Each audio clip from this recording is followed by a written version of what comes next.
What up, everybody? Welcome everybody to Late Night Live number 131. I hope everybody is having a wonderful, wonderful evening slash day slash morning slash whatever time it happens to be for you. I hope you are having a wonderful one. Oh, alright, we're changing things up tonight a little bit. Hello, Swinny. Instead of dipping my nib in ink, we are going to do a little bit of signature design work tonight. I'm a little behind on some projects, so tonight we're playing catch up on stream. So if anybody was interested in seeing a closer look at my process when I design signatures and when I prep blotters and do all that jazz, this is it. What are you up to this evening, Swinny? Oh, yummy tea. A little too hot still. I gotta let that sit for a bit. Alright, tonight we are using, this is just one of my random guides. I do have a 52-degree slant line, which I don't always follow, but it's printed on the guides. And then it's a 3/16 of an inch grid, which is what I use when I design all of my signatures. They're not always the same size, but I always use this same printout because it keeps everything uniform. I have my two weapons of choice. So far I have this, my favorite mechanical pencil. This is a Graph Gear 500 0.3 mechanical pencil that I use for pretty much everything. I do have a 0.5 here as well, but I don't use that as much for designing because I like the fine line. And then also we have the logo is gone, but I believe this is called a Tough Stuff by General, I think is the one who makes it now. It used to be a different company once upon a time. When I got this one, it was a different company. But yeah, I believe General Tough Stuff. It is my favorite mechanical eraser. I have other mechanical erasers as well, like the Tombow one is great, but I feel like this eraser itself erases it just a little bit better. What's going on, Skeet? How you doing tonight? Alright, so here we go. Let's design. Today, I don't think Kim will be here in the chat tonight, but we are designing a signature for Kim Kavalen. I don't know if I say your last name right, Kim. I apologize if you're watching this later and that's wrong. But we're designing a signature for Kim, and if we have time, we also have a Splash of Colors design. We might try to do that as well. But first, we're going to focus on Kim's name and see if we can get this one to balance out. So this one's just going to be a lot of me sort of talking to myself as I go through the design process. Some signatures, as I'm pretty sure I've mentioned before, some signatures come out really quickly, others take a little bit more work. So we'll see. Fingers crossed this one comes out nice and quick. But there's never a guarantee. Kim, I am very late in getting I have to do a blotter for Kim, and she has been very patiently waiting for way too long. So my way of forcing myself to get it done was to put it on stream, so now I have to do it. Unless I try and it fails, then I'll have to do it off camera. But hopefully we can come up with something decent. So we're just going to start with, as always, just going to start by penciling my letters. Relatively simple letter forms. Now we're lucky with Kim's short first name and longer last name. The C might end up being able to, it might almost be right in the middle, potentially. Oh, let me turn this a little bit darker. I write really light when I'm doing this type of work. Zoom in a little bit more as well.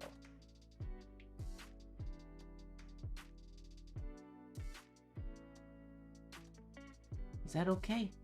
I'll try to, maybe I'll go a little darker than I normally go when I'm doing signature work. I erase a lot, so I end up designing quite lightly.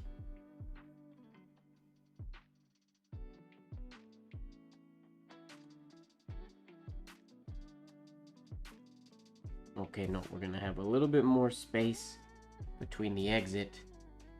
But this is where design decision number one if I put my exit flourish way over here, I'm going to have this space. So I'm going to try to keep as little space off to the right as I can and keep most of my flourishes. If I can get it in this area, then the C will be relatively central or close to central. It's never going to be exactly central. These words are obviously different names, but if we can, just as an experiment, what happens if we bring this quite small and then we bring this large?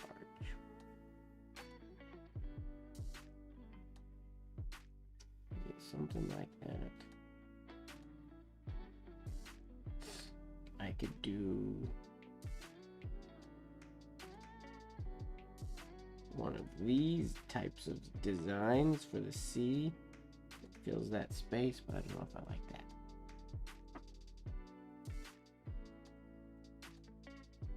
As always, if you're watching, if anybody has any questions about anything I'm doing, or even questions about stuff I'm not doing, something I've done in the past before, or you're just curious about something, feel free to ask.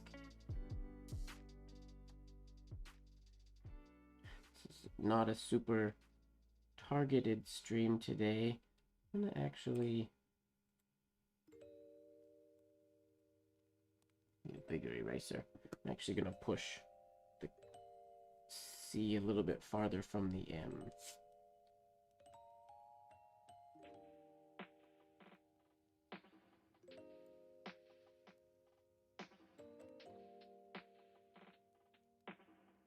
A little more space between those two will help a little bit.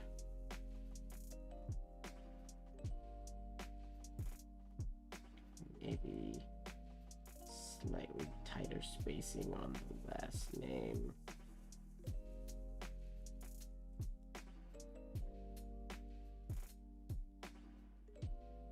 Not worried about getting our forms perfect at this point, because there's a good chance we'll erase this many times before we decide that it's good. That's better. Hello, Olivia. How's it going, Marilyn? Oh, you're sick. That's no good. Well, enjoy your ink review. Which ink are you reviewing, if you don't mind my asking? Sorry to hear that you're not feeling good.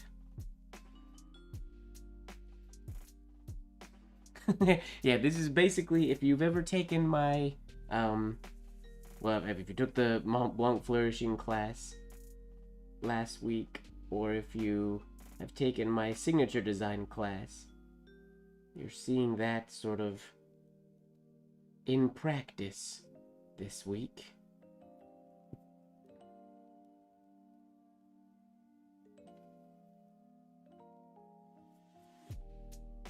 I always get nervous doing designs on the fly, like anytime I design something in a class, because there's a chance it's something that's not gonna flourish really well. And it's not the letter's fault. One interesting thing about flourishing or doing these types of designs, sometimes I'll sit down and try to do a design and it just doesn't come out of my hand very good at all. I can't come up with any cool ideas. At least I don't feel like I can come up with any cool ideas. And it's just like, ugh, it's not working. Then you step away. And then if I come back to it like the next day or something, it's like, it can be like a whole new world. Where you just sit down and you see something you didn't see before. Just a cool idea, it comes out. And it can be really cool. Okay, so there's our base. This is what we're going to be working off of. Now if we go from, we have nothing coming out of this M yet, and we want to connect the M to the C.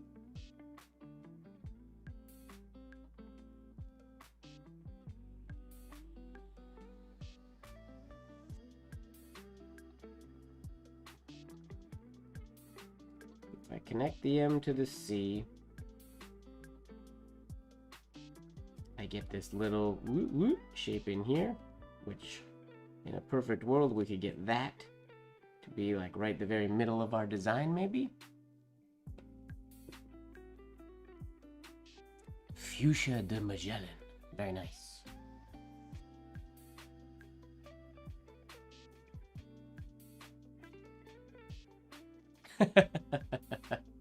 It's just a really easy. I mean, I have my very much my go-to ending flourishes that I use quite often for pretty much everything.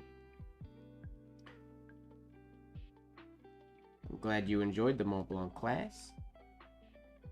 I'll be doing that, potentially that one, or one of my other classes I did with Mont Blanc live in the Mont Blanc boutique this week here in Vancouver. Pretty excited about that, going in on Thursday to work with some people one-on-one, which will be very exciting. Now, I don't like these two lines coming so close, so maybe this goes bigger. Do we make this a really, or maybe smaller? Maybe like that, very small. Perhaps.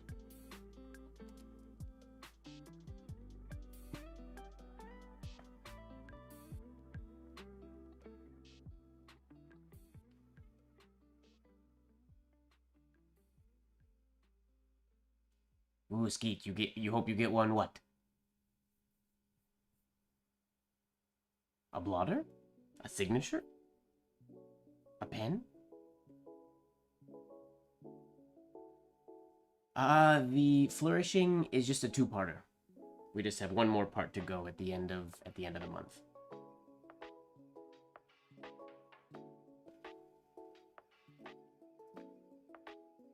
You want a new pen? That's fun. I also want a new pen. T.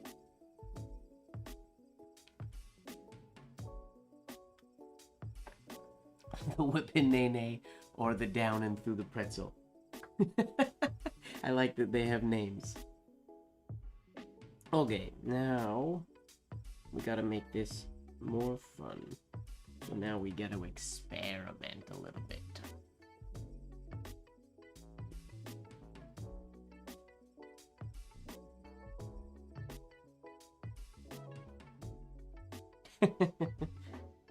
It's just a quick introduction.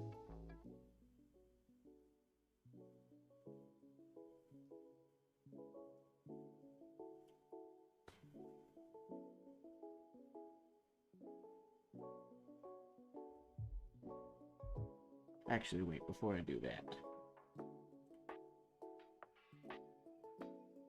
Oh no, I'll do that first.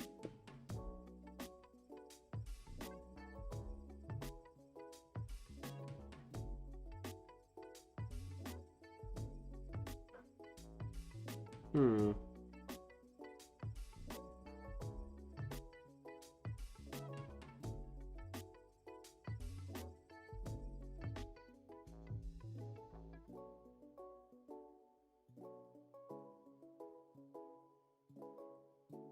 Nah.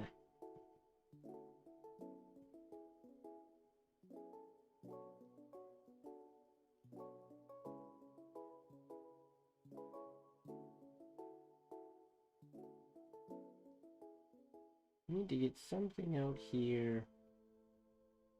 But what?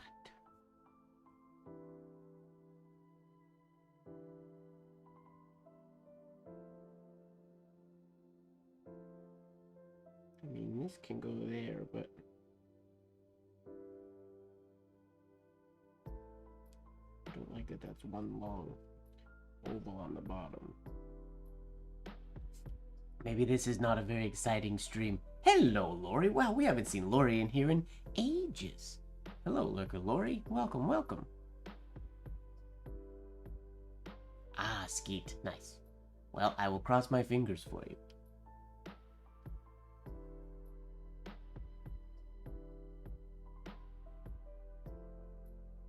Ah, you gotta go watch the replay, Olivia. It's a chill one. One, it's only an hour, so it's an easy watch.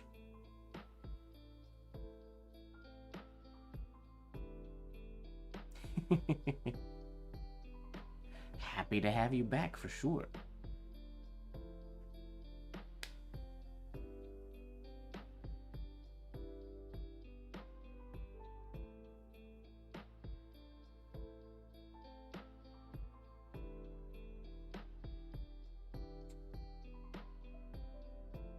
Oof, no LA Pen Show because of the phone fix. That's too bad. Sorry to hear that, Marilyn.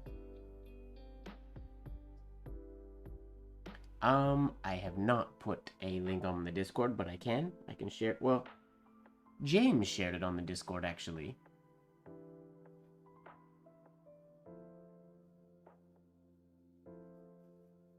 But I can share it there as well.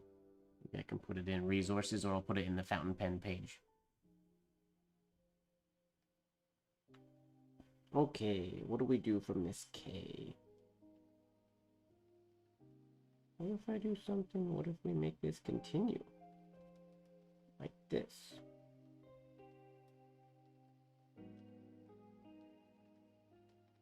Ooh, what if that goes... No. I want to think of something unique.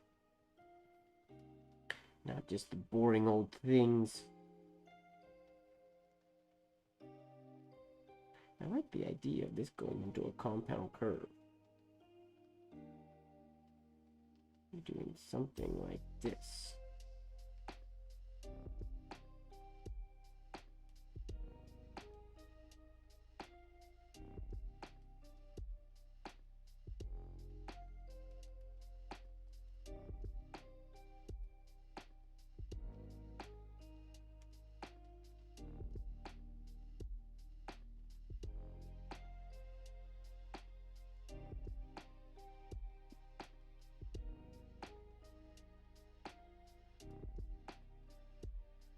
I kind of like that. Some...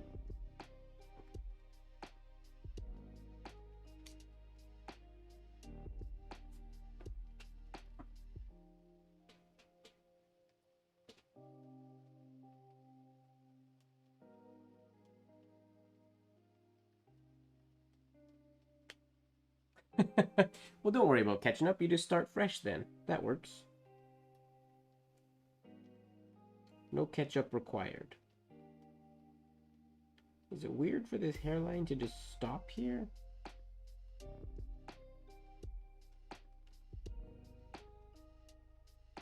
I can't decide.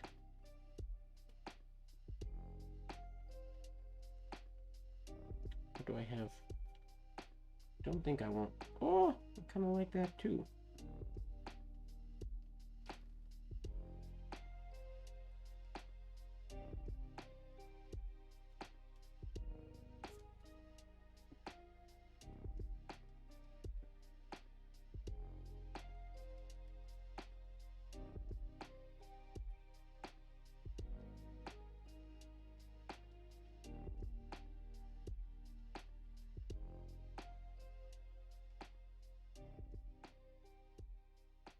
Ooh. This might not amount to anything, but it might be cool.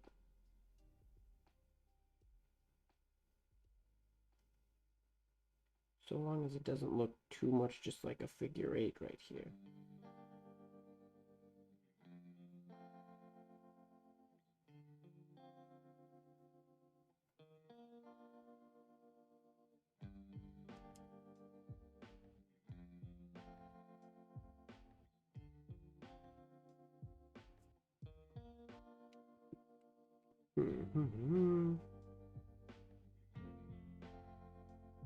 This oval's going up that way. So we gotta drop that down on this side.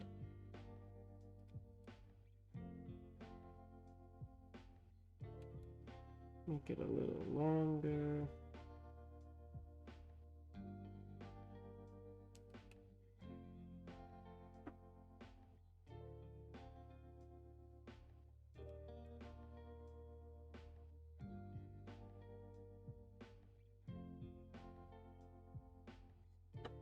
And I'm actually going to take the K ever so slightly below the baseline, I think. Maybe.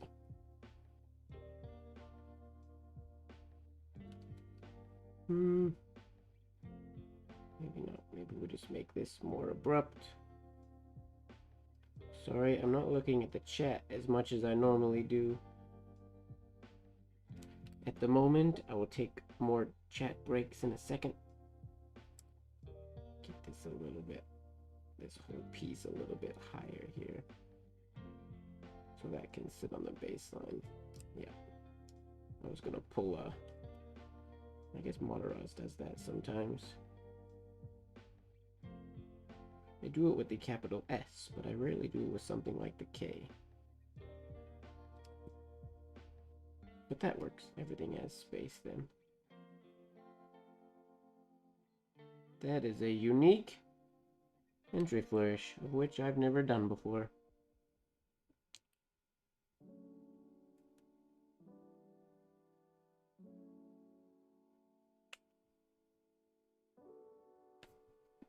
Now we'll check the chat. Well, was there an ad? I wasn't even paying attention.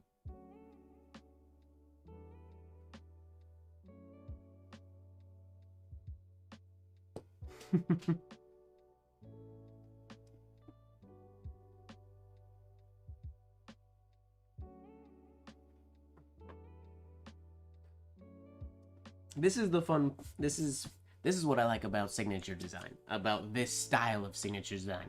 Very, very different than when I'm doing, like when I'm writing my rapid ornamental signatures and stuff. These kind of designs, it's cool. I would never have done this flourish if I was just writing with a nib. But it's fun to play with these ideas. And they might not be at all what I end up going with in the end. But that's half the fun. You discover new things. Drop that nice and low. Biggest thing if you're ever doing this type of work is to write light. You can see I make my lines like very, and I'll make like a line can be pretty thick. So you do something like that, and then you erase to your line. You refine, because your eye will see. So you can see like these lines are quite thick.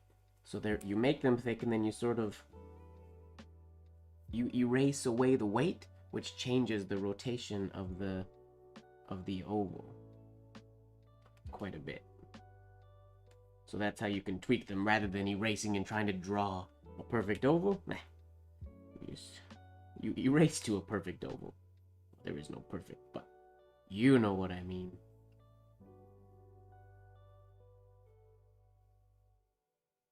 There we go.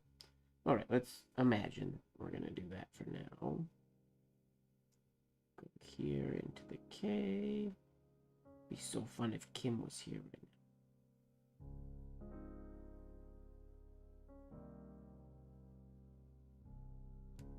Okay, we have that.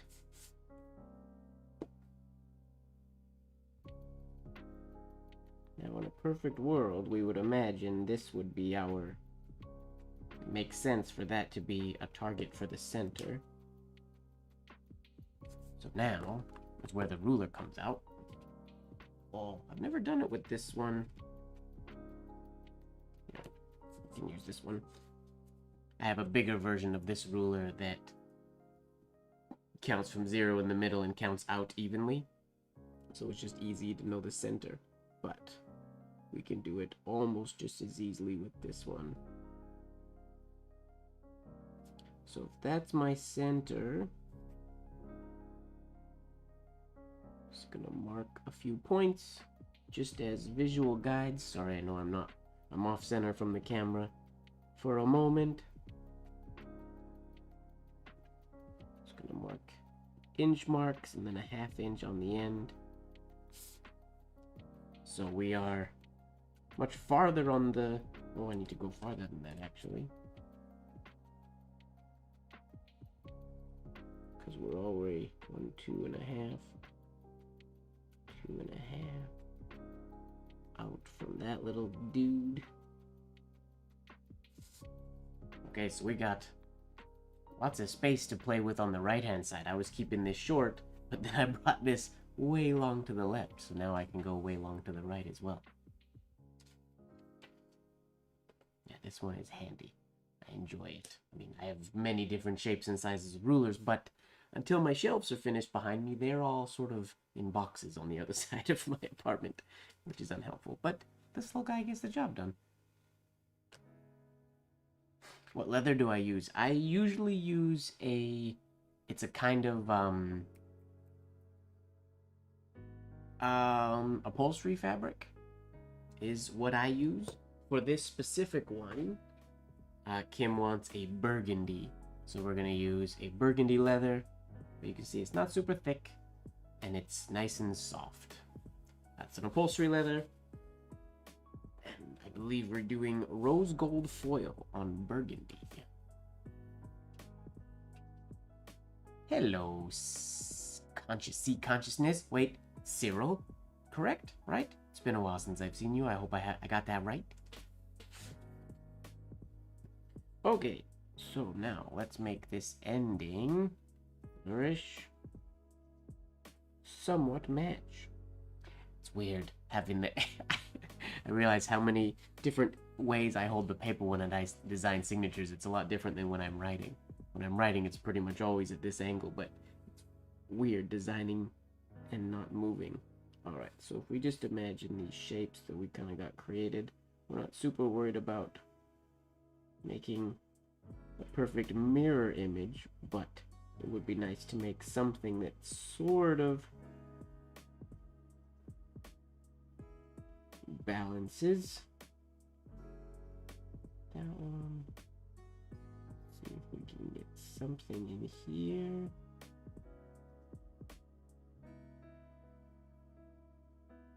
Okay, I'm going to erase that old exit flourish we had.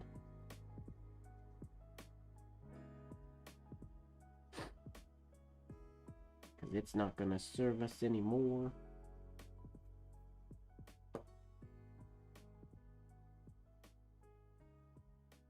I get asked that question a lot. I actually have been meaning to. I've been very busy, so I haven't gone through the comments on my latest YouTube or my latest Instagram video. A lot of people asked about the clear film. It is a thin sheet of Mylar. And just to tell a little story about the Mylar. Adding the thin piece of Mylar on top of my foiling, it does require more heat. So if you're, I know there's a lot of people that have foiling tools that don't have temperature control. If you don't have heat, or more heat, if you can't ramp up the heat a little bit, you have to go a lot slower if you're going to use the extra sheet of Mylar on top. But the reason I started using the extra sheet of Mylar was in my experiments on ways to get a shinier foil, or a shinier outcome, primarily in the shades. When you're hand foiling, sort of the friction that we do on the foil it doesn't, I won't say damage, but it doesn't get such a mirror finish. Similar how like if you paint something or if you polish something that's like a matte surface, it's never going to be super, super shiny. Wait, that's a bad example. Let's say gilding. If I gild over top of something that's sort of matte finish, that gold is never gonna really get like mirror polish. But if I polish the material itself before I gild it, then what that gold goes on to, if that's super shiny and smooth, it will get a nicer outcome. So I don't know if that explained what was going on in my head at all, but the foil, the extra piece of Mylar on top gives me a smoother, shinier foiling when I do the peel. So that's why I started doing that. And then the byproduct of that was I realized I could draw with like a Sharpie or something directly on top of it, or I could print it. 5 a.m. Wow. Good morning, Cyril. Good morning. Sorry that you missed the last stream. Sorry to get you up this early in the morning. I feel bad. Alright, where are we here? Got this sort of over here, and then we want something over here potentially that goes over here, maybe there.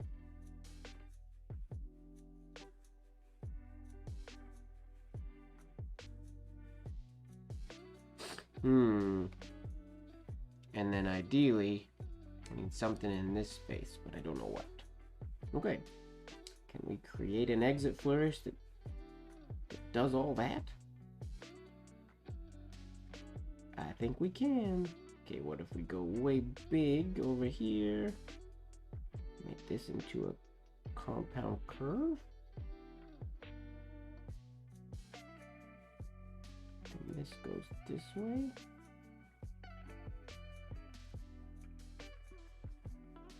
Ooh, can this go into a compound curve? Ooh.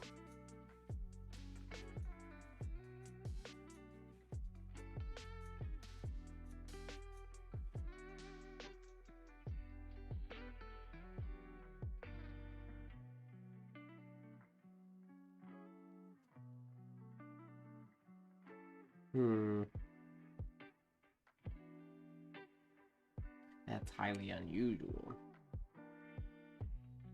But that's kind of neat. It's very unique.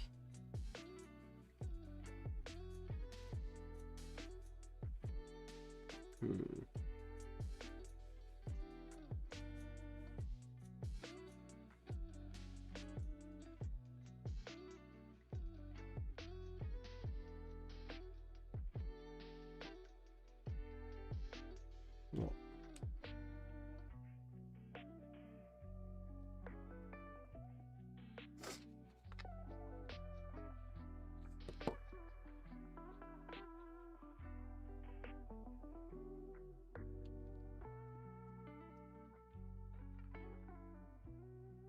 Oh, good night, Marilyn. Sorry that you're not feeling better. Get well soon. Hello, Giancarlo. How you doing tonight? Or today. I gotta stop saying tonight. Forget that it's not night for everybody on here.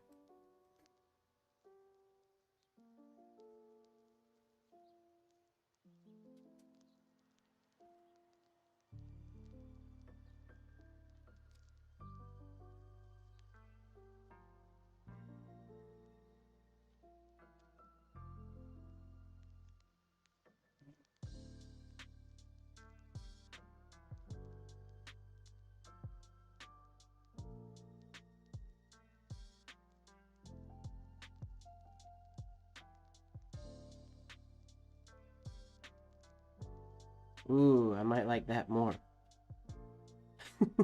Can you tell what I did? Sorry, I'm writing. Go over here.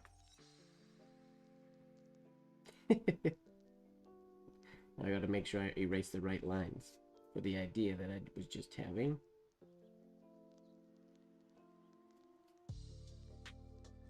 So it went from the end, compound curve,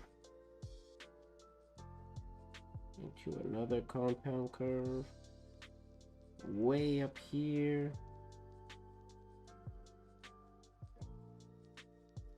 around to there.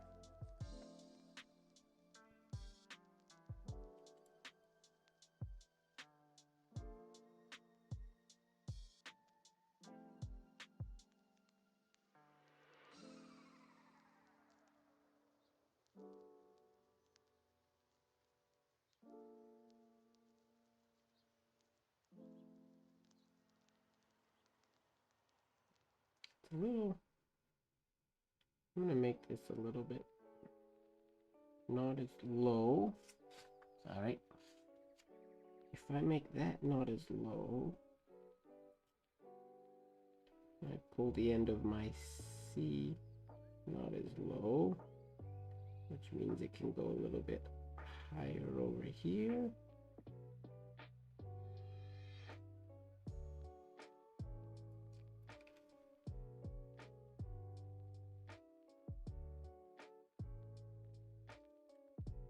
Maybe.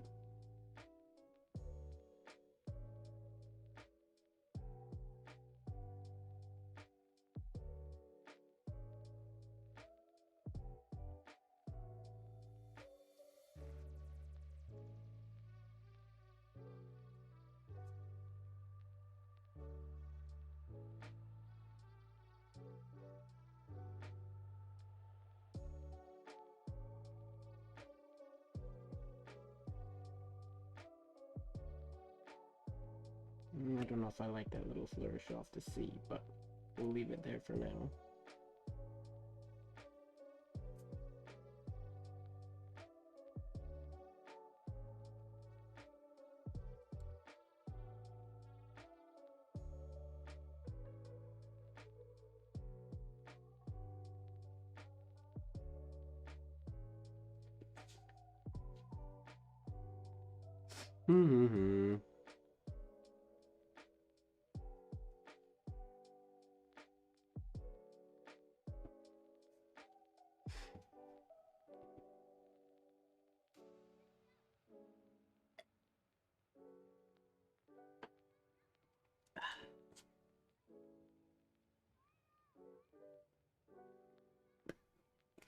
I think we have too much space in here. I don't like the ending of the C like that. Oh, the numbers of ideas that never actually pan out. So this is a perfect example of, don't get stressed out. Like, you can hardly read my lowercase letters there, but they're not important at this point. As long as the spacing that we have there is there, that's somewhat important. The important part is just that we have, well, that's our flourishes and whatnot.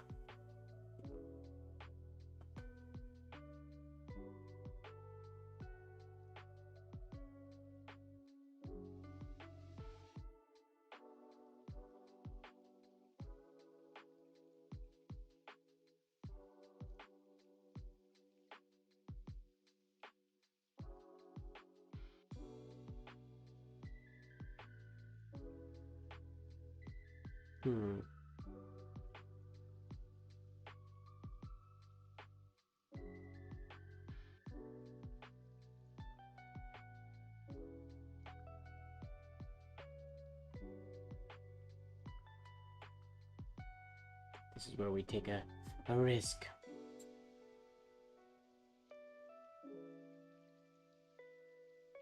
If you want to be a safe designer,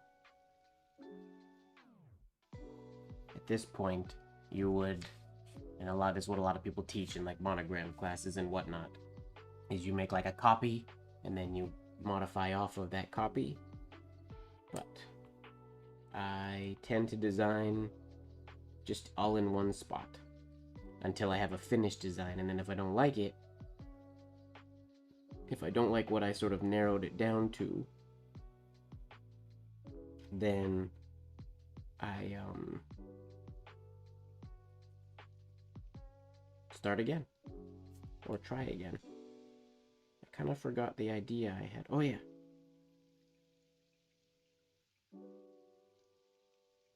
Oh, maybe that won't work.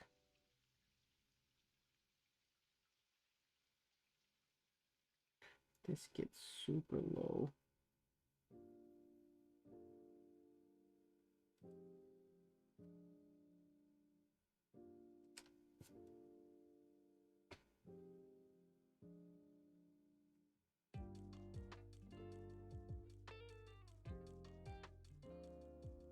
I want to see if this could somehow come like through here.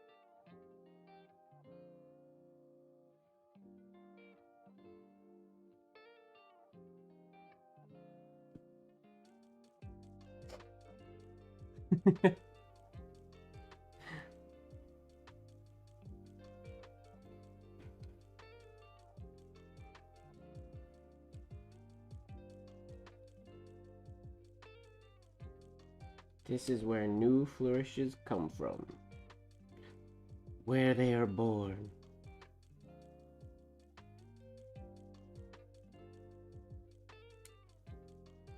Make sure we have enough space in there, because the dot of our eye is gonna have to live right in there, right in that little thing. Hope that's... Is that enough space?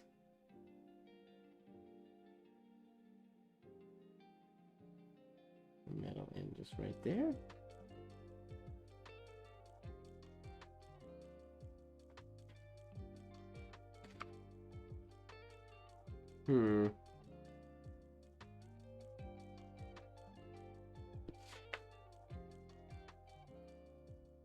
I like that flourish, but it doesn't really accomplish everything I want it to.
The placement of those L's is messing me up.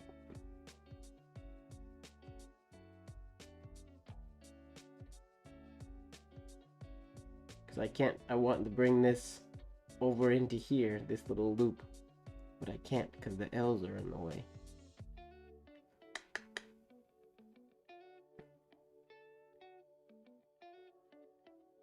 Unless I can somehow get rid of this for now.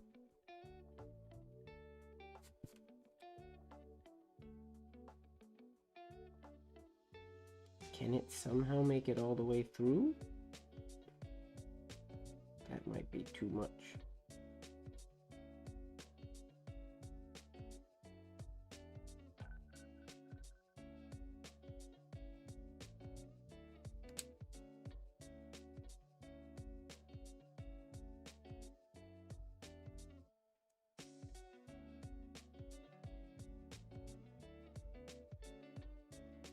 Move all the lowercase letters.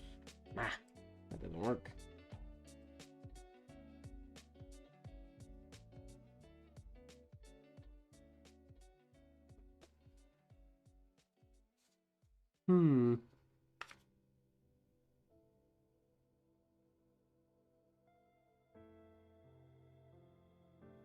I gotta rotate it a little bit just for a minute. My apologies.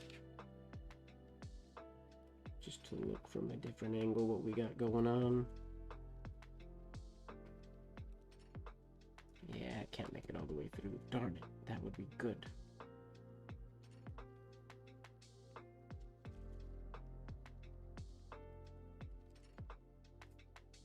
Those L's weren't there. Let's imagine for a second that the middle names weren't there.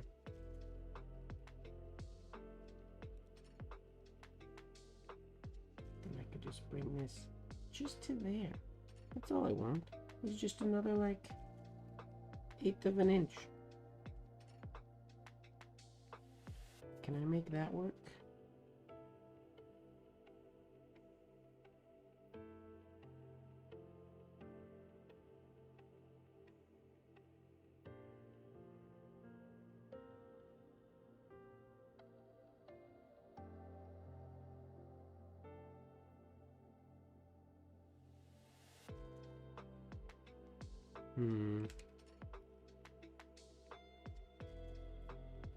I hope this is somewhat entertaining or insightful for people.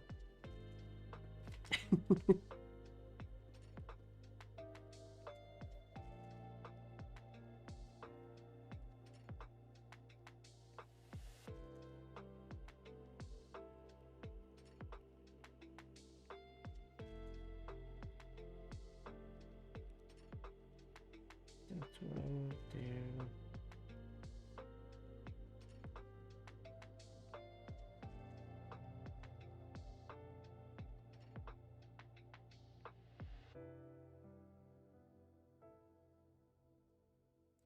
oval's getting mighty large in there.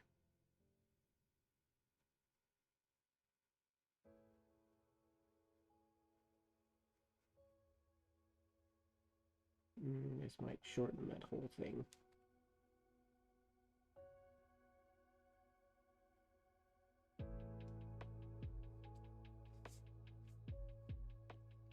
I'm glad. Cool. I'm glad you guys are enjoying it. I will try to not get too much in my own head and forget to talk my way through this thing as I'm trying to come up with ideas or think through challenges. I'm challenging myself to try to come up with something completely new, because I've known Kim for a long time, and I don't want to just I mean, any blotter I do, I guess, any signature I do, I want it to be unique. Also makes sort of my artistic contribution a little more exciting than just a cookie cutter signature.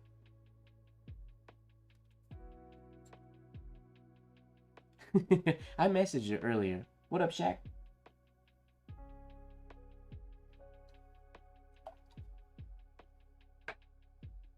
I messaged her to ask how she'd feel about me doing her signature on the internet, and she didn't reply yes or no, so if the answer was no, sorry. Oops. If the answer was no, I'll just take the stream offline, I guess.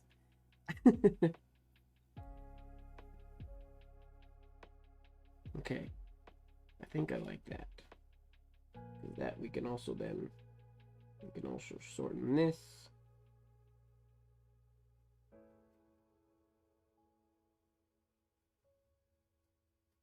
Shorten this. Oh, sorry, I'm way off the page. I don't assume she would mind. Oh, I've had customers and a lot of people, not a lot, but I've had some people in the past ask to see this process, and I never usually film. Well, I don't usually film this process because sometimes this process can take me hours. Well, I mean, it does usually take me quite a few hours, and sometimes multiple days of taking step back and coming back to it and things like that to come up with something that I'm really happy with.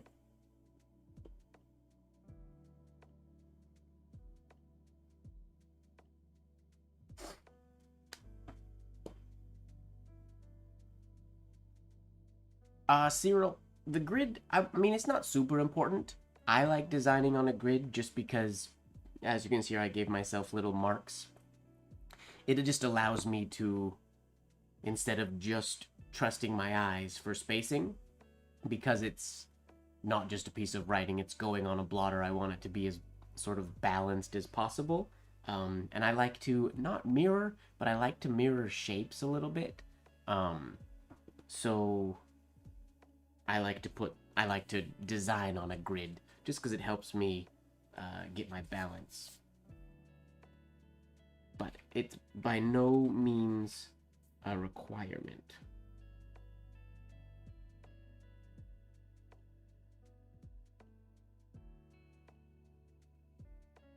Okay. I really like the beginning and ending now. I gotta figure out how to fix the middle now because her last name's not gonna fit in there anymore. So we gotta move. I know we moved the C initially, but we have to move it back.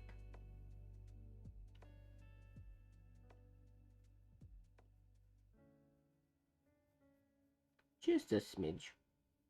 Which will change the midpoint of the design, but that's also okay, I think.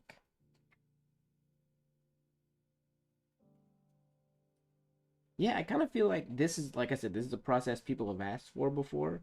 And just because it can be so time consuming, I don't usually show this entire process. Because, well, in my head, I mean, I find it exciting, but I always feel like people wouldn't enjoy watching it.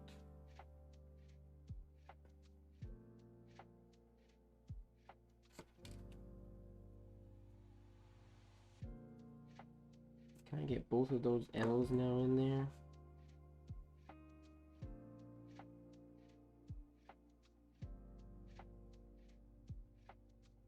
Ooh, do the first one a little earlier.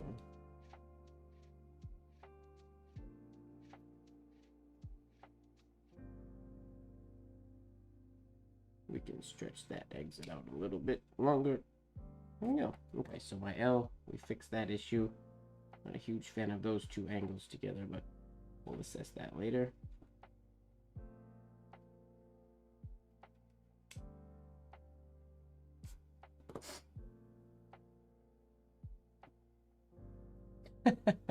Well, the key to that, Ojaswini, is to just be ridiculously talkative.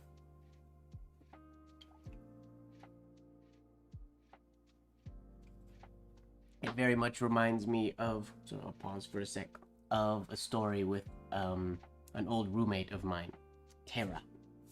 Years and years ago in Los Angeles, I was chilling one day, and I think she was in the kitchen or in the living room or something, and I think I was painting shoes or I was working on something, and I was just kind of chatting to myself, and her sort of reaction was like, because it was, I mean, it was almost like I was putting on a show because she was there and I was chatty and just making sound effects and being goofy. But her response, she'd known me for a lot of years, was, "You're like this all the time, aren't you? Like, if I wasn't here, you'd still be like this." And that is true. I talk to myself all the time. So when I'm designing, when you guys hear me say, "No, no, I don't really like that," and we'll see how that's later, this is just normal. It's a little bit more so because I'm on stream, so I actually have to put on a show. But I talk to myself and I talk through my process quite a bit. Quite a bit. Okay, there's too much going on here to get. We can't mirror the coming out of the K, so I don't know. We need something in this area that mimics that, but it can't be that because there's no space. Unless it came like, something could go in there.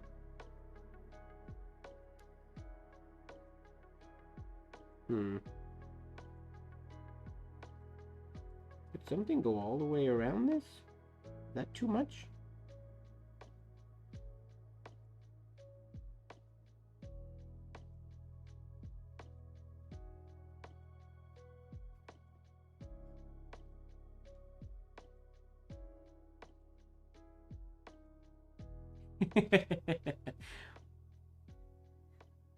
Luckily, I don't think I talk to myself as if myself is an actual person. Luckily, myself often doesn't answer. So I guess I don't talk to myself, but I speak out loud quite a bit. I swear I'm not crazy. I'm not crazy.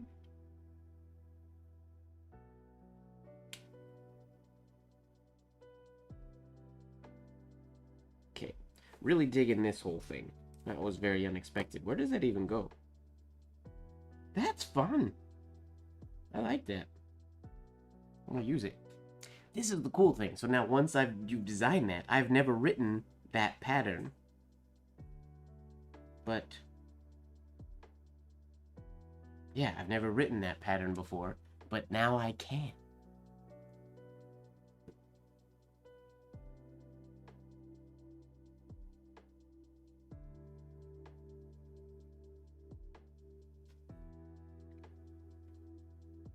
Okay. I don't know what this line connects to. You know what would be cool? You know what I imagine when I see this right now? It's like the, oh, which TV studio is it with the lion? I imagine the big circle with the lion head coming out. Who is that? That's not Universal, is it? Who does the lion? Can't remember. The paper's getting all curly already. Nice, Lori. I mean, it seems to be a good flourish. This one too. Never written that entry flourish before. I like that as well. MGM. Wait, one of you said MGM, one of you said Warner. getting mixed results, chat.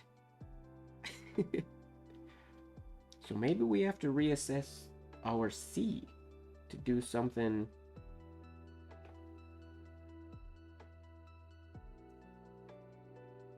Wait, before we do that, let me redo my little notches up here because I've changed things. It's also my favorite thing about flourishes, and when I teach a class, MGM, okay. When I teach classes, it's always, there is no right and wrong, which is one of my favorite things about flourishes. There is just something that works and something that might work a little better. Oh, center's still in the same spot, okay.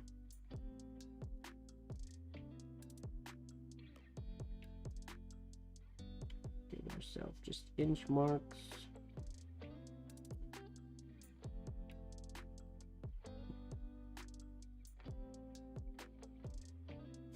Okay. So if that's our center,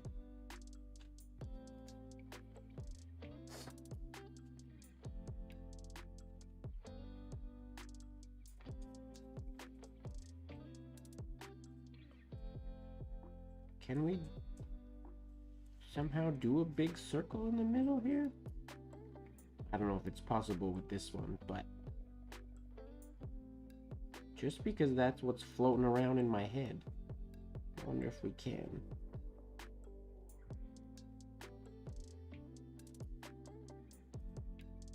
This is, if you ever get the opportunity, or like Michael Saul teaches a class called Masterpiece Flourishing, which is not this style of flourishing really, but it's where you make a shape and then you basically fill that shape with flourishes and whatnot, which isn't exactly what I'm doing, but sort of similar to what I did at the ending flourish. I put all sort of my ghost ovals. What's up, Benny? How you doing?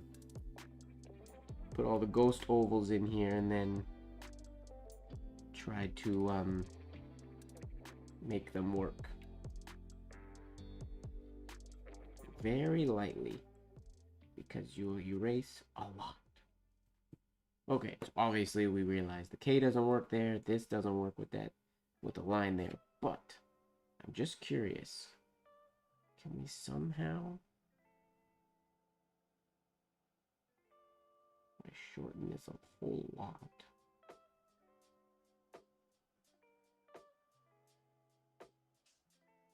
Go to the edge so that fills the edge of the circle.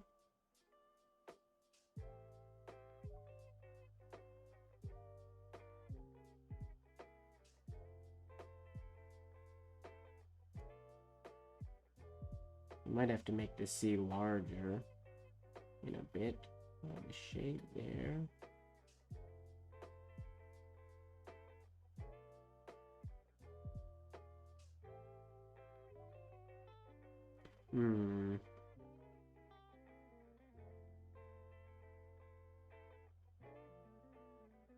Maybe we don't have that little mark as our center point. Maybe we ignore that.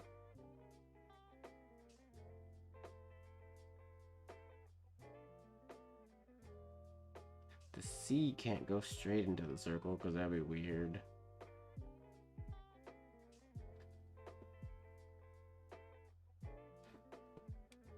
If I shorten the... Can the M make this circle?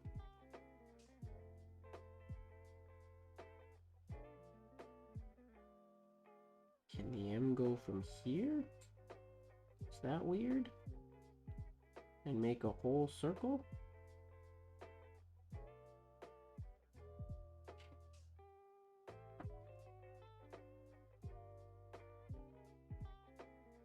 Oh, it doesn't work.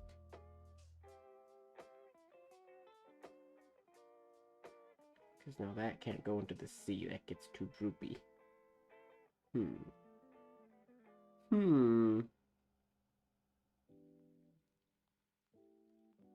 Another thing I say when I talk about designing signatures is to not be stubborn. If you get stuck on an idea, Sometimes the idea just doesn't work. And you can't get married to ideas because it can just make your life really difficult. I get stuck on ideas a lot, but I don't get married to them. Or if I do, I get divorces really, really easily. I get stubborn though. If I get an idea and I want it to work, I work really hard to make it work.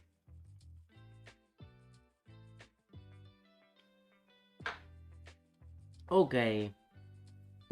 Will this work? Sorry, I gotta go at an angle again. There's no other line that I can flourish off of, really. That's self-sustaining over there.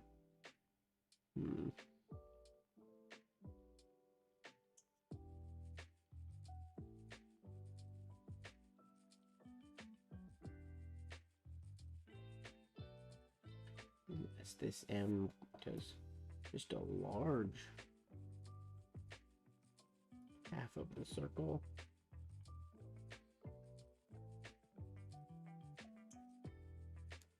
Nope. I don't know if the circle's gonna work.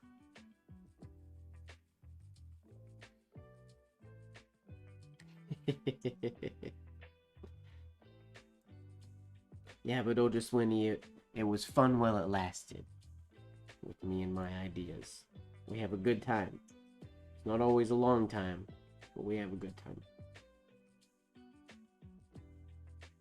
What's that song? I'm here for a good time, not a long time.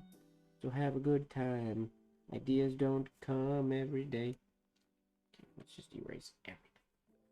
I don't know if my big circle idea is gonna work, which is kind of a bummer.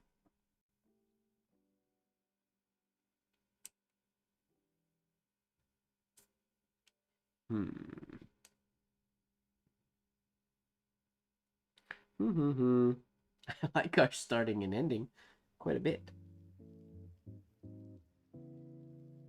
But we need a middle to make it all make sense. There's gotta be some way to get into a circle.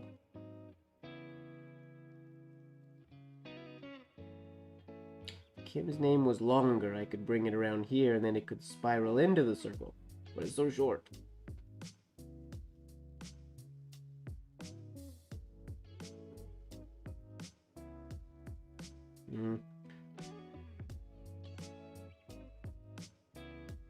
Or the C is just... Wait. Can the C flourish start over here? It's completely on its own?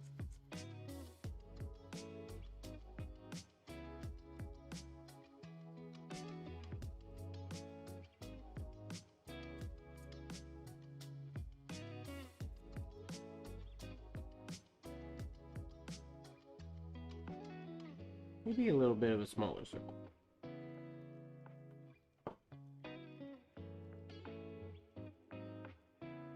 The circle goes to there.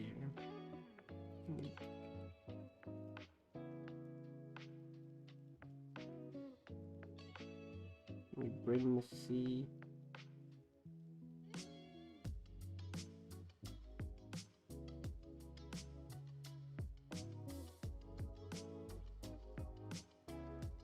Larger?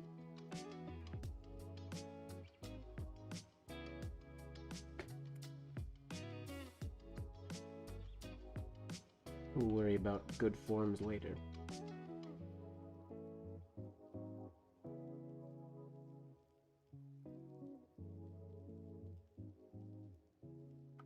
Oh, can we actually make this work?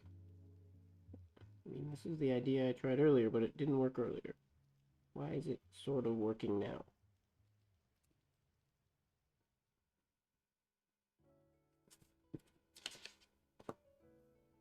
It's kind of working, I guess, when it's a little smaller.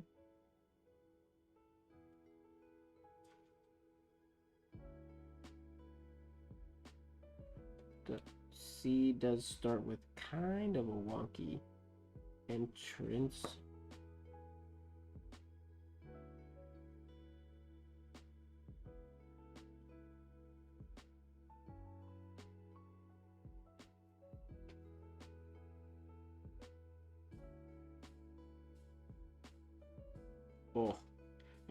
that? That can't be there.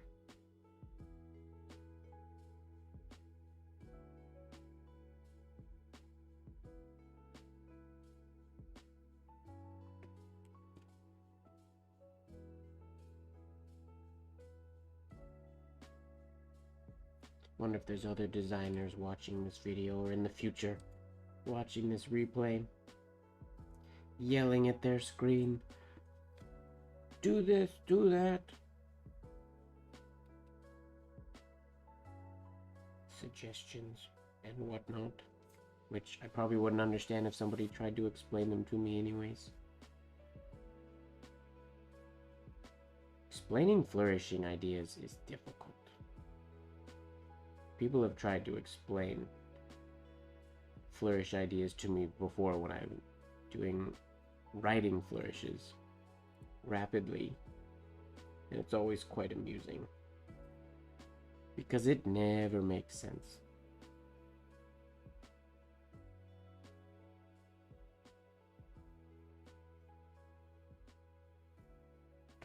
So that kind of works.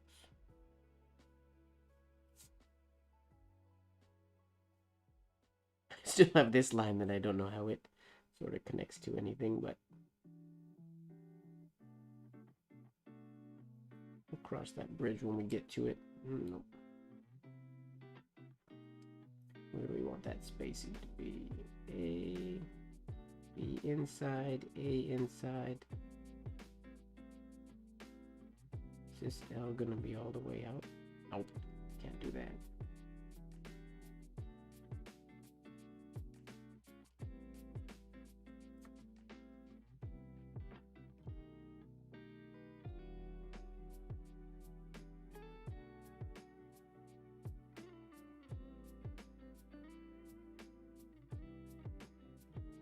Something like that. We gotta fix the spacing in here, but we'll get to that eventually. Okay, what the heck?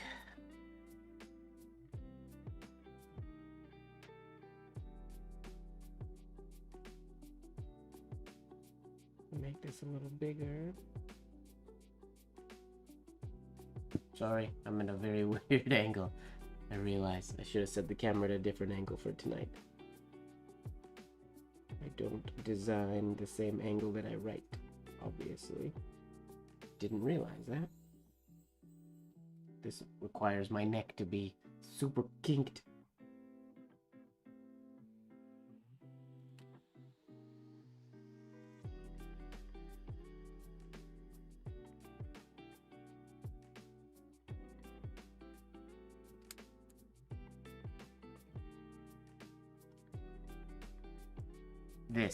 I've shown this on video before. This grip right here, holding the eraser with the pencil there, and then the pencil just gets added, or the eraser just gets added. You push the pencil back and you add the eraser. That's one of those like little workflow things that it makes the, it's like when you get, like hairdressers do it all the time. They always have like those scissors and then two pairs of scissors, or they have like so many things in their hands, I feel like sometimes. But that's one thing that I came across relatively naturally, and it's helps my design process so much, not having to put my pencil down. Do I ever use the capital C with a horizontal loop at the top in your design? Capital C with a oh, you mean with a horizontal loop? I don't know exactly what you mean, Benny. If you write one and DM it to me on Discord, then I could see, but I don't know exactly what you mean. Hello, David. How's it going? What you up to? We're having a design night tonight. Giving our nib and ink a break. And working on a signature that I'm behind making for Kim.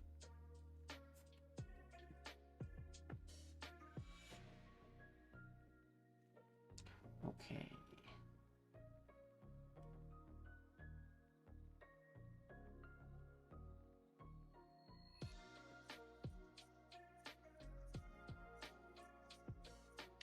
if I shorten this a little bit,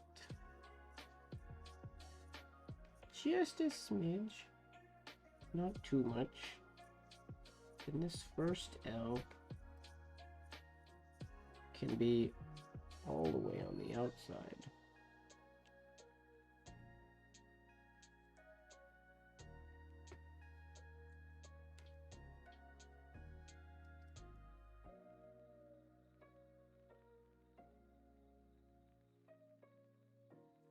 Something like that. And this would be right on the outside or threading that A.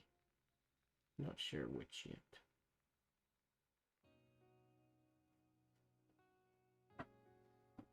But we have an issue.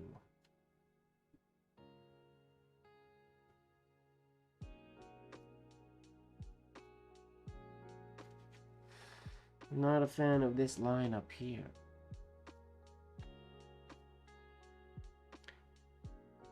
I think our large circle is a pipe dream that may not come to fruition, but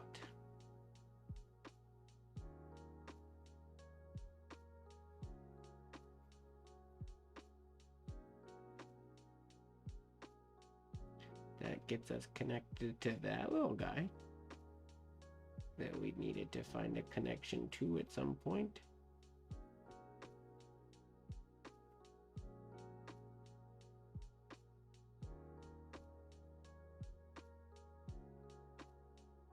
Right, that could even go below the baseline. That could be bigger.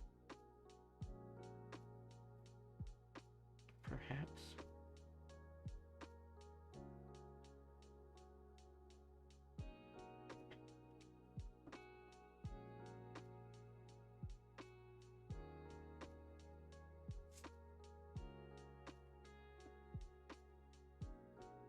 Uh-oh.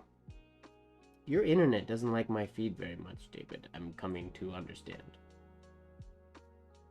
Sorry that last time you were here, you thought the stream just ended a good, like, hour or so, or maybe more before it actually finished.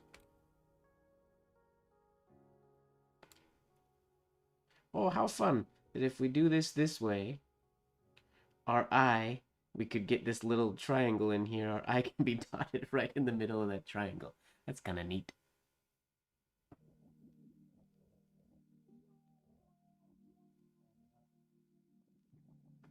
Okay. So maybe this C doesn't have a... Is the C not connected to anything? It's so weird to do a standalone capital and a signature. I never do that. But maybe this is just a standalone capital C.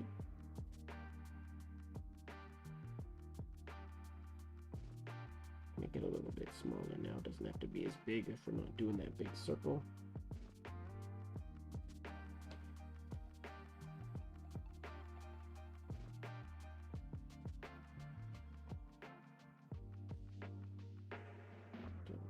Shade in there.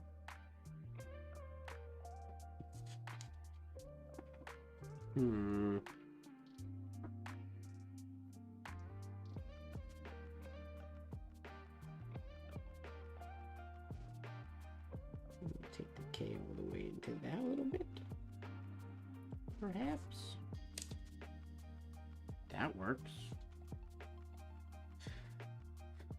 The starting of the C still bugs me.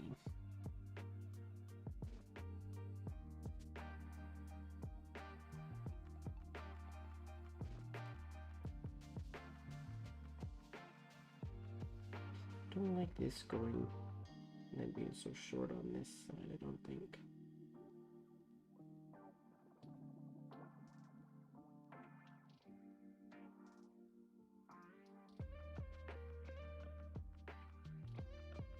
Yep, I think we're back to the original idea we had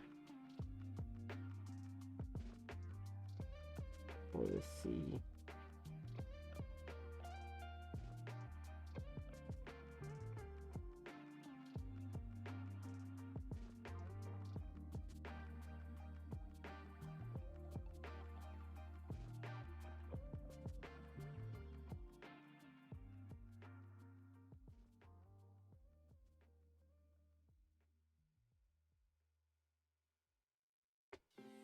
Which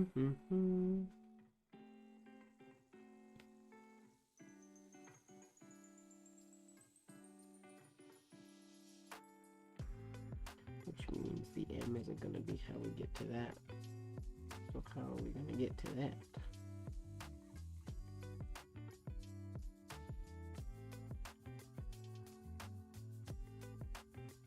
We can still keep this oval quite large going into the C. We can keep the oval quite large coming. I don't like that angle. Coming out of the C. Because if that's high enough, that can be what goes and creates that shape. If we needed to.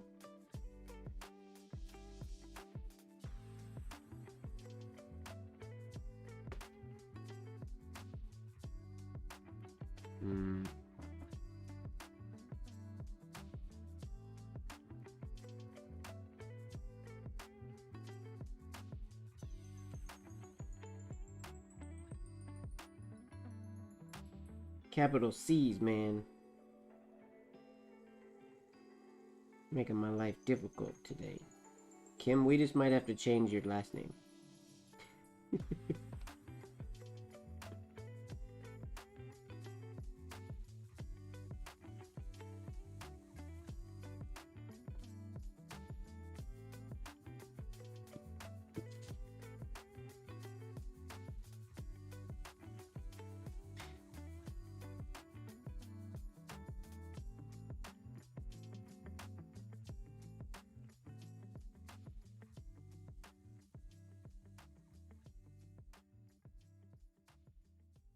Might have to use one of these.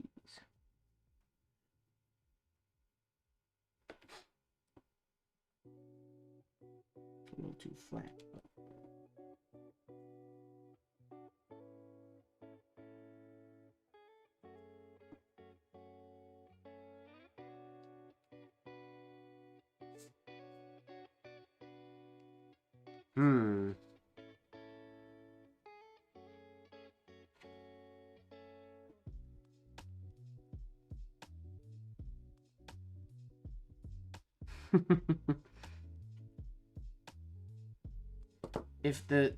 If we didn't have this middle part, I really like it.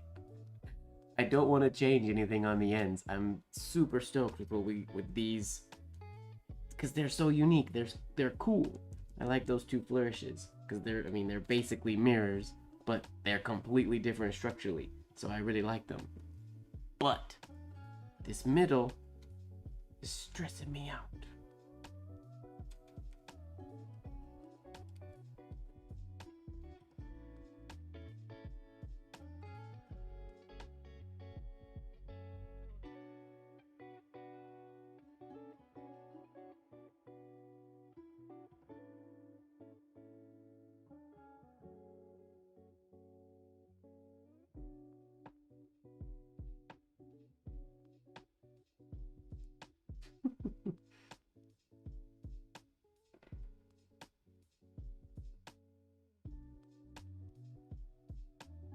Oh, we've had this M has been drooped all the way down to here earlier. It's just the general. I can tweak it, but I don't know if I like the idea where we are currently.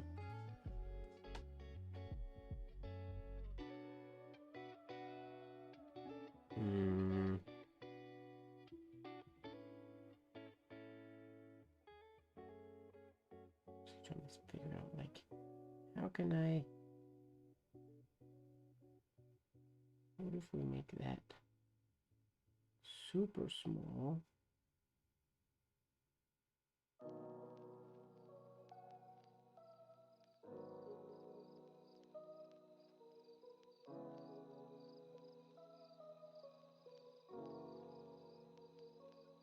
And I can still go way up there. This can drop down. Doesn't have to go as far. Then this is centered.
There we go. Now that's not a focal point anymore.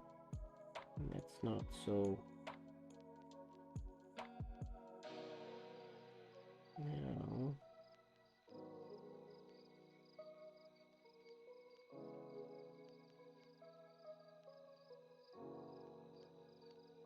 So many little loops.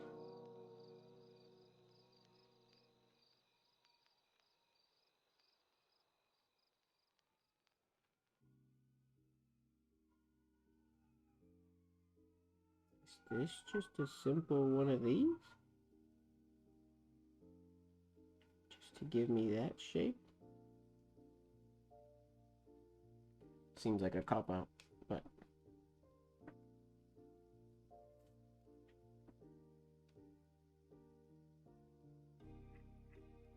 Change where that little guy goes. Fix the letter spacing in a bit, but...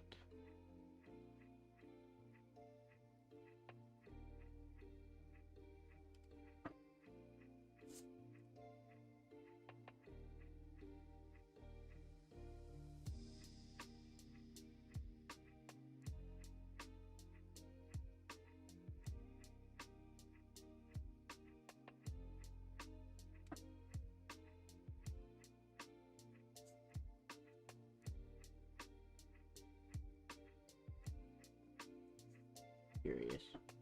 What happens if this is just the...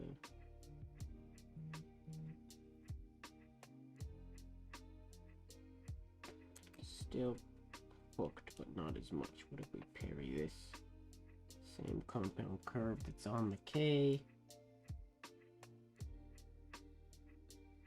Just sort of stop right there. Instead of bringing it way over. Still got some space here, but don't think it's a huge deal. Not yet anyways. We gotta fix this.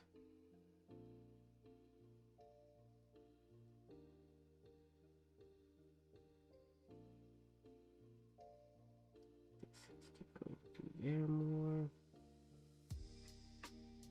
It's alright, not looking in the chat.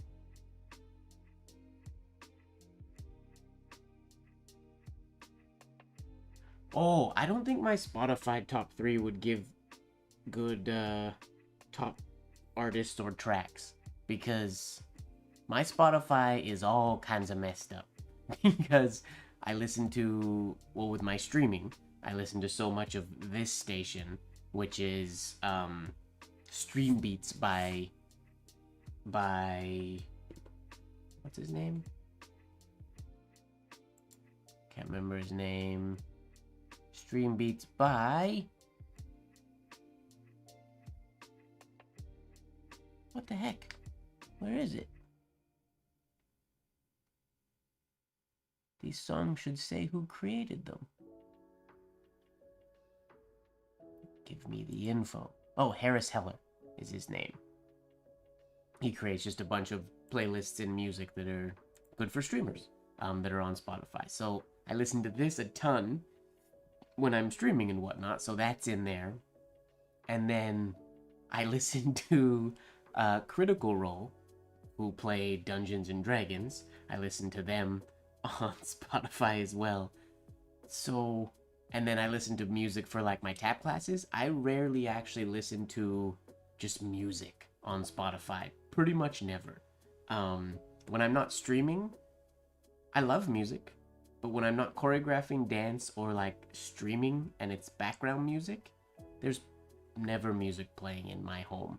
It's always an audiobook. Audiobook or people playing Dungeons and Dragons. I don't play Dungeons and Dragons. I wish I did. I want to start. I want to learn. I have dimensional dice and everything. I'm into it as far as I find it incredibly entertaining. And like audiobooks, I like listening to stories and visualizing them like a movie. It's similar when I read. I read very slow, not because I can't read fast, but because I read at the speed people speak. because it plays out like a movie in my mind when I'm listening to things or when I'm reading things. So I like audiobooks. I like listening to movies that I've watched before, and then the visuals play in my head while I'm doing things. So that's what goes on audibly in my apartment all the time. There's very rarely music. It's usually D&D or some kind of role-playing game playthrough, or an audiobook or a movie that I've seen before. The audio from a movie that I've seen before. Yeah, like they roleplay. Like specifically Critical Role, the group that I'm listening to right now, they're all professional voice actors. So they do voices and they are actors, so they play the parts. So they roll and then they actually do the role play. And it's so cool. It's like when audiobooks do those like radio presentations where it's all different narrators that play the different characters, and there's like ambiance music and things like that. And then there's the side of it where then they're talking to the DM and actually putting the story together, but they act out the whole thing like a play. That it's like an improv play, sort of. So it's super intriguing to me. I use Audible. Sometimes I'll get audiobooks from the library because I get my credit a month on Audible, which I need to get some new. If anybody has Audible suggestions, chuck them in the comments below, because I'm always looking for new stories. I have a bunch of credits. Because I re-listen to stories all the time, I don't use new credits all that often. But yeah, I use Audible or sometimes from the library if there's something that I can rent. Okay, now I don't like this long compound curve, but we're on to something here.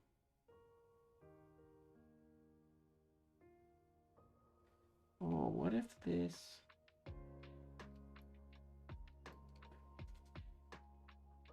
Trying to think, what if this went... Because this is kind of weird. I'm wondering if we can do this backwards. Which maybe we can. Perhaps. Reverse. What if I go down here? Will this work?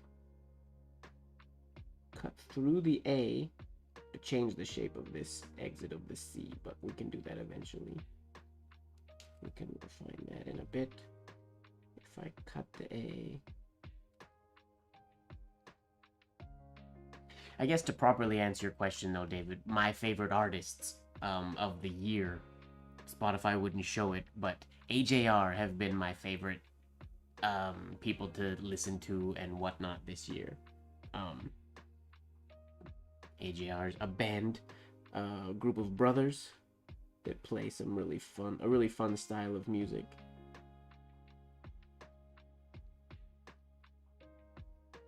No, I don't want that. That's an extra little one. We can't have that. But I don't know if this can cut all the way through. Is that awkward? I don't like that shape. This can work though, I think.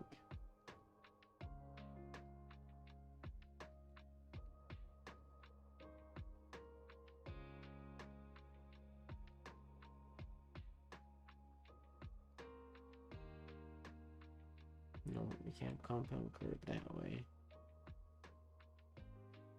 Oh, I don't like that shape. That's annoying, but there's a way that can work. There is a way. Or at least there should be. There's always a way, if your flourishes are creative enough.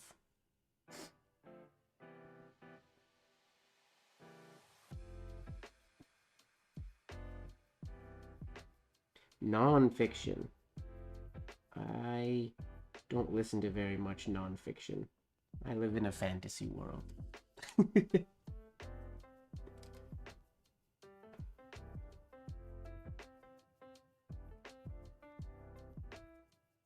I have like I don't know if I can't call it yearly, but there's a number of months that goes by where there's something that tingles like in the back of my brain that tells me, hey Mike, you haven't A, listened to Harry Potter audiobook in a while, or B, played the whole audio or Harry Potter movie series in a while, you should do that again. And then equidistant to that, like if it's, say it's every 2 months that happens, every 2 months in the off, there's a tinkle in my brain that goes, hey, Mike, you haven't listened to the audiobooks of Lord of the Rings in a while, or watched the Lord of the Rings trilogy in a while.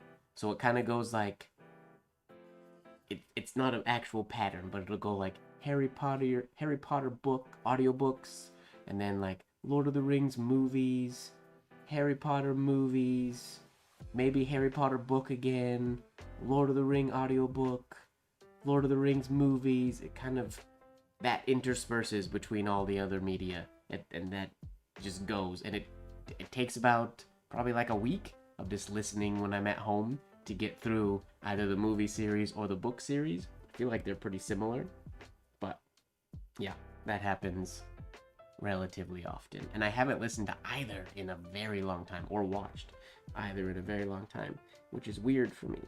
Okay, I'm really digging this now. M into the C.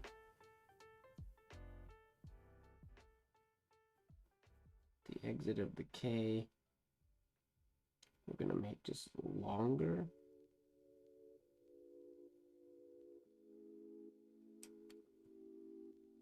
Instead of making it more round, we're just gonna make it more smoother and narrow, like that. I like that.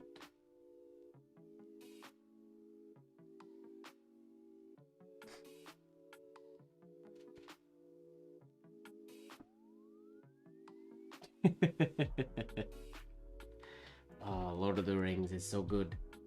It's a good binge. My goal for 2024 was to make 2024 my Tolkien reading year. I was gonna read my way through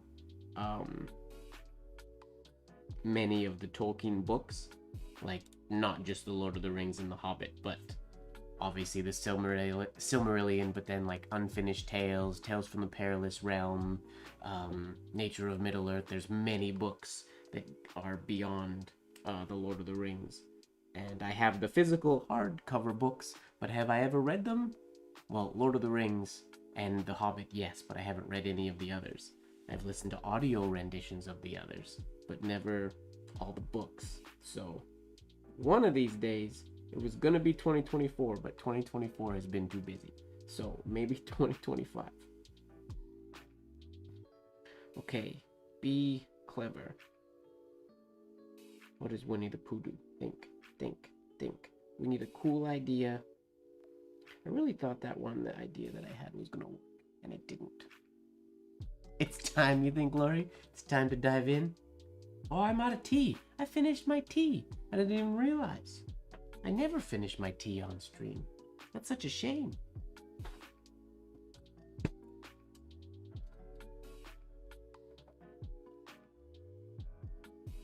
I think the reason I haven't done Harry Potter or Lord of the Rings in a while is just Critical Role, Dungeons and Dragons, D&D. Their series is like every episode, every session is like, what, 3 hours long? And there's so many. It just keeps going and going. So I feel like I shouldn't start anything super, like dive into anything new until I finish that. And it's very long. How about a flip? See, I try not to do that. I have done that before, but I try not to flip through old design ideas too much because I like them to just sort of, I like the design to teach me what it wants to be. Just like in a dance, the music teaches me what it wants me to do. It's not, I don't go through like choreo ideas or that I've done before. I mean, I have when I hit a dry spell or whatnot, but I like the design to just, to be organic and not, well, forced, I guess. It is forced, but this doesn't really have to be there. I like that being there though, because it parries good with that, but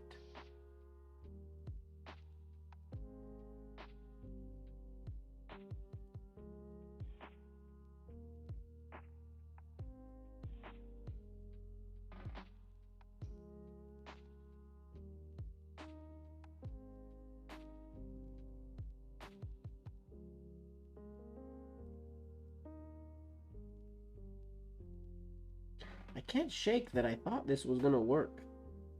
This idea.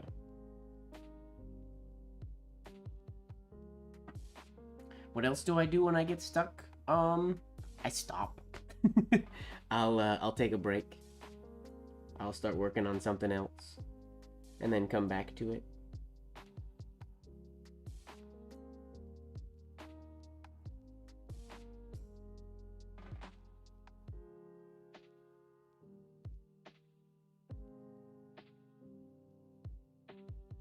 It's a weird angle.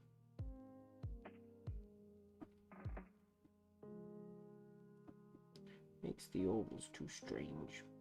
I could do it and it would work, but it feels forced.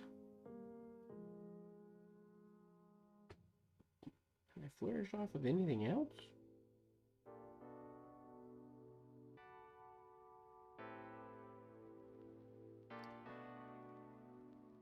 Not really.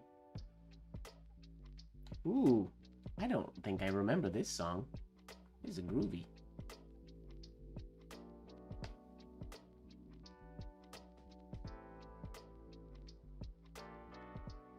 Okay. Maybe we go back to what we had. Or do we add one of these?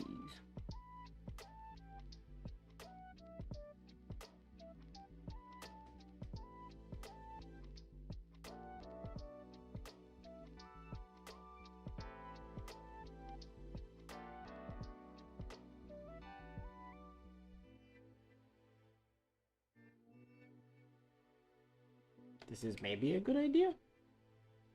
It's a weird idea. Maybe it's a good idea.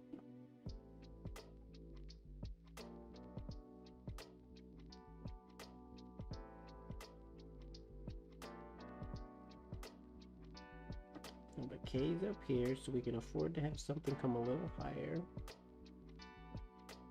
Maybe that's a compound curve in here. Is that a good idea?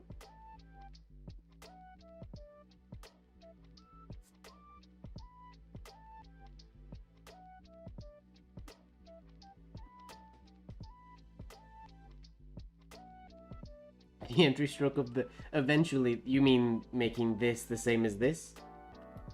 They probably will be eventually. When I tweak. I will make them so those two curves match. I'm assuming that's what you're asking. Yeah, they will be. Or at least they'll be closer. Eventually. That's the goal anyways. I think that works. Yeah. Okay, now we refine.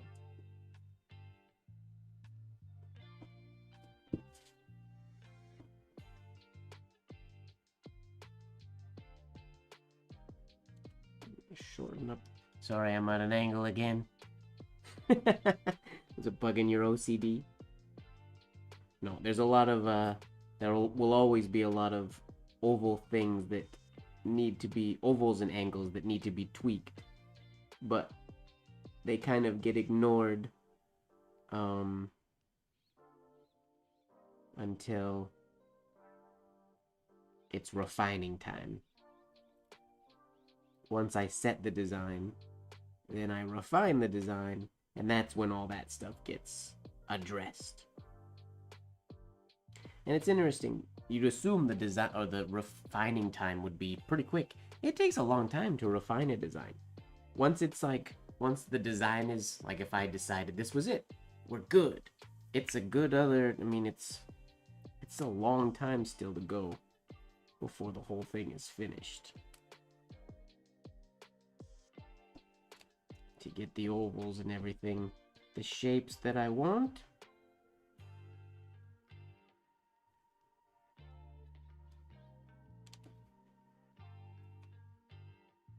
You see a fish right here. A little fish. Where's this is this the fish? Oh, there's like a whole little petal there. Didn't realize. Happy accident. Just for you, Bob Ross. Just for you.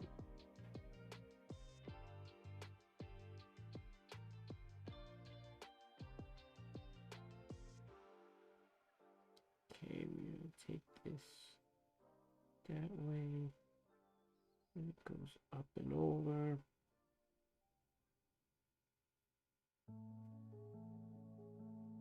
We'll shade that as a compound curve at some point, I think. Maybe? Just a little accent shade there.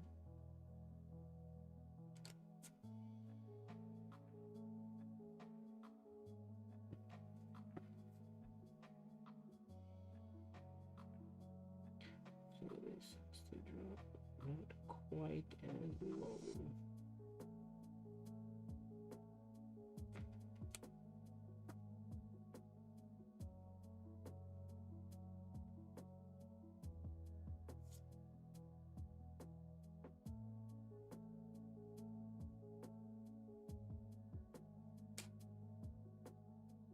My initial thought tonight was that I was going to do, whoops, sorry, off screen. I was going to potentially foil this as well tonight on stream. But then I realized, what if Kim doesn't like this design? I kind of have to give Kim the opportunity to approve it, don't I? I think that's what I'm supposed to do. Uh-oh.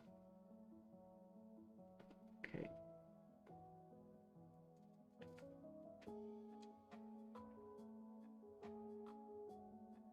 It's worse when you take a sketch straight to Illustrator. Yeah, but yeah.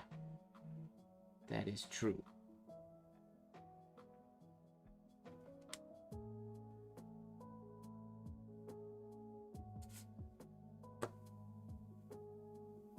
What do you guys think?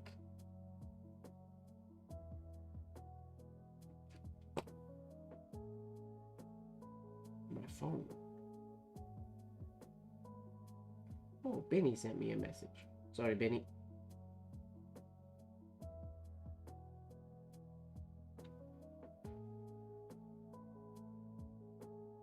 Oh, you mean the little loop right here on the end? Yes, I have used those before. If you're still here, Benny, to answer that question. I have. I don't often, but I have. Especially when I'm doing, like if I'm doing a written signature and I'll extend the C over all the lowercase letters, then that one for sure has a pretty substantial loop. Oh, I keep forgetting I ran out of tea. Darn it.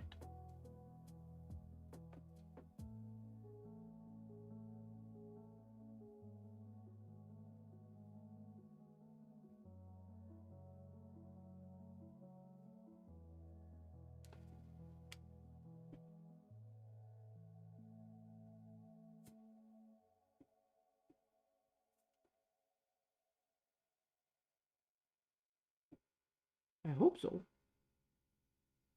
I mean, I could always foil it on the hope that she likes it.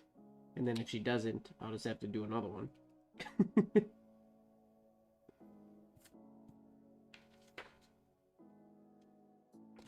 Okay, now let's refine here. So we're gonna actually make the entrance to the C and the K's angle.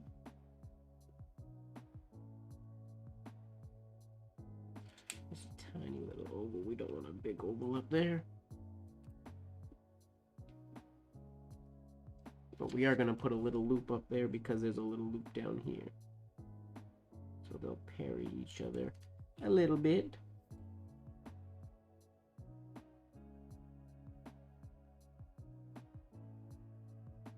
Just a little one. And then, whoa, sorry, didn't realize I was way off camera. Yes, not necessarily unhappy, but I've had people who want to change things. I will say that I'm very fortunate that when people want when people want a signature from me, most of the time, people are happy with whatever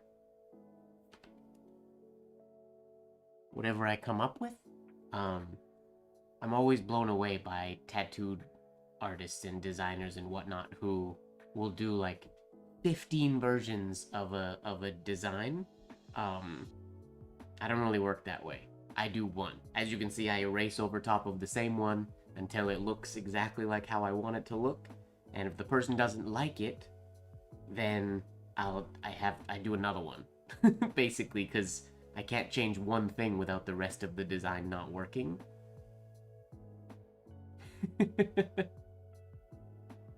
But yeah, people have not liked my designs before. Or I don't know if they don't like them or if they're just not exactly what they want.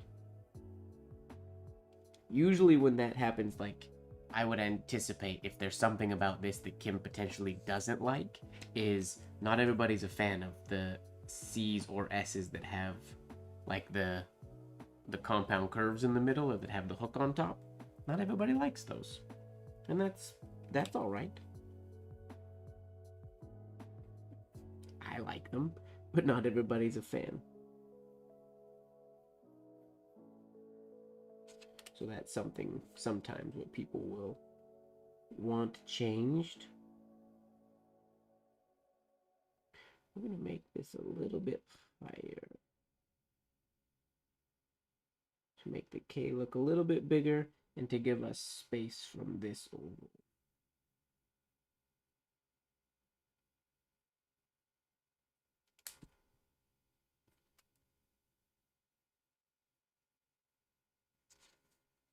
There we go. Those are both on the 52 now.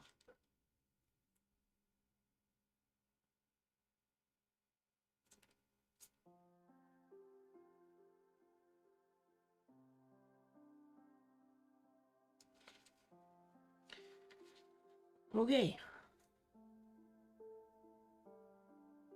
Have I ever designed a blotter in shaded Spencerian? Yes. I think. Have I? I'm certain I have. Yes. I've done one.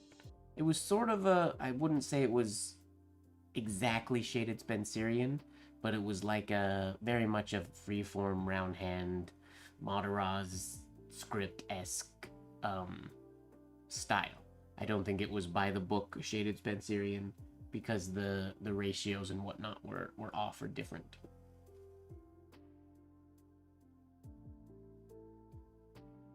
That's true, Lori.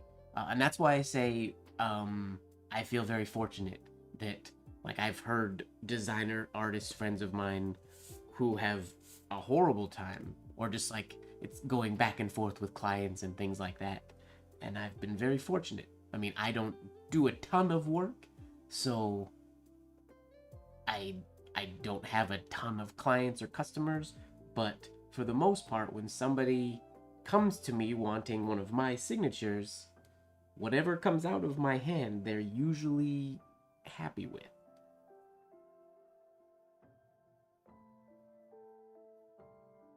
Which makes me very happy. Because when they want something different, oftentimes some certain names, I don't know how to do them a different way. Like, what I came up with is really the only idea I've come up with that works.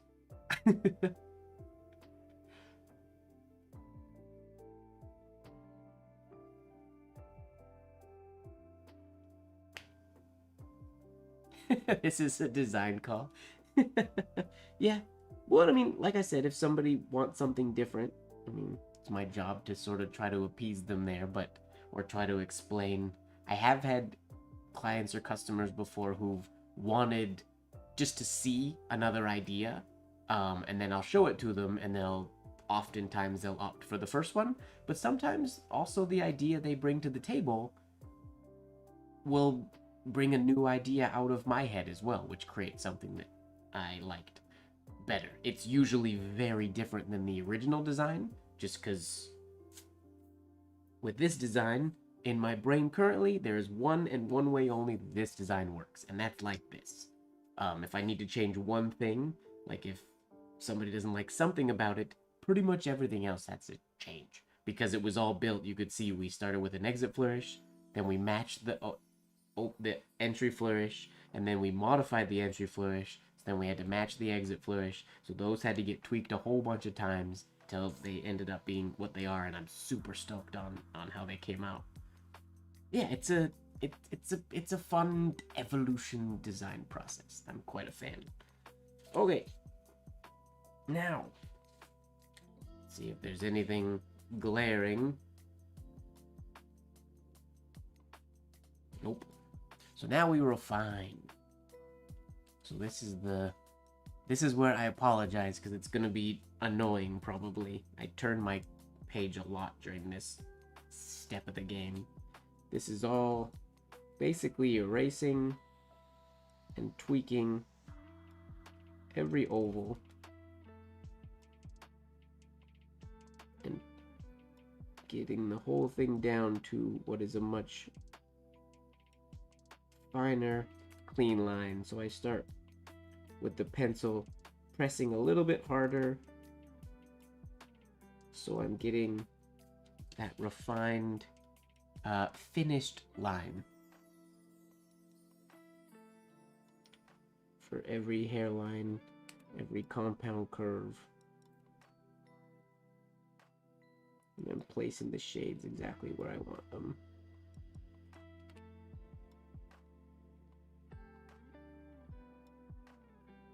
It's a lot of making thicker lines and then erasing them back to thin again.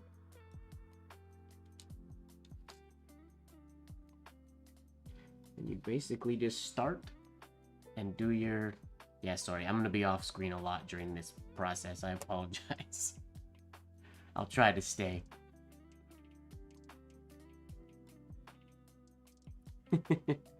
Luckily, I don't attract many clients like that, or just when I'm very happy to say.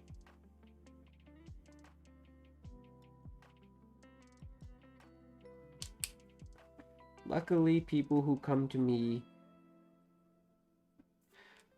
well, most people can't see these flourishes, I guess. I could zoom out a little bit if you want. Well, I do this part of the process.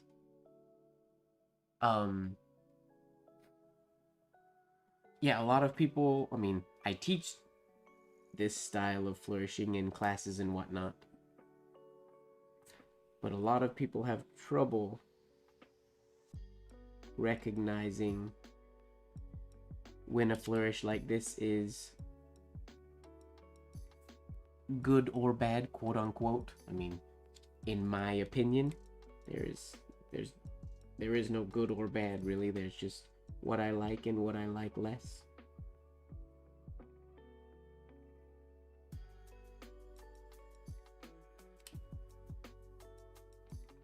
I always refine my ovals, or the first step is doing them away from my body.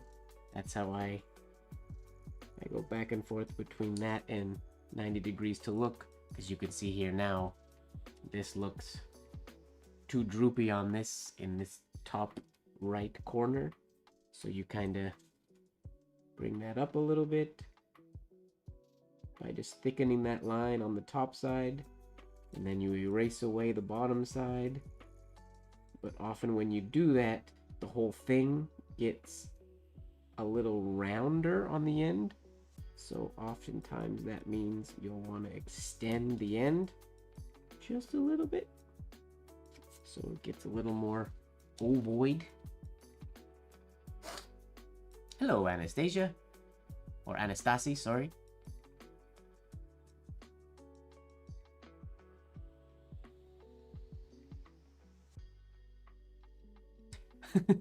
Well, I foil on leather, and the way that I got confident so that I don't make mistakes is I've been doing it for a very, very long time.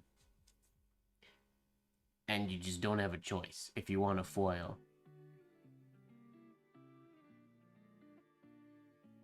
For this part, you mean why don't I use tracing paper? It wouldn't really help me in this instance because all the ovals are different. Do you mean, oh, you mean like refine the whole thing perfect? Because never in my entire life of being an artist or anything have I ever, like, when I tracing paper, when I draw over something, what comes out is never as perfect as when I do it this way. When I do it this way, I am slowly refining the line, whereas at a one shot, I'll never write it accurately enough in one shot. Like you can see there, just making that line a little bit thicker on the bottom, and then erasing to that line to pull the bottom of that oval out just a little bit.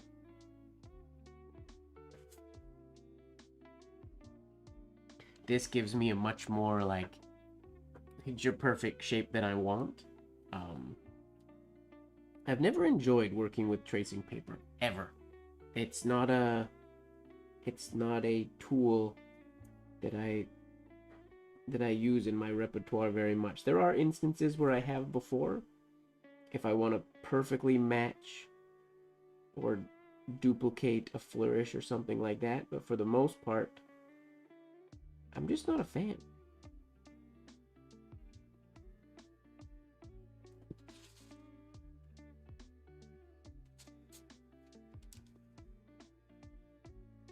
Because it's, well, yeah, I'm tweaking fractions of millimeters, basically, trying to get the perfect line.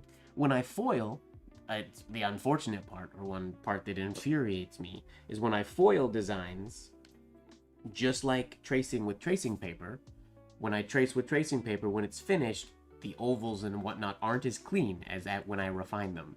I can't foil as clean as when I refine things. I wish I could, but it's just not, it's not in me, it's not possible for me. I foil as clean as I can, but fractions of millimeters make designs look completely different to me, or make ovals sit completely different. So those shapes matter like a lot.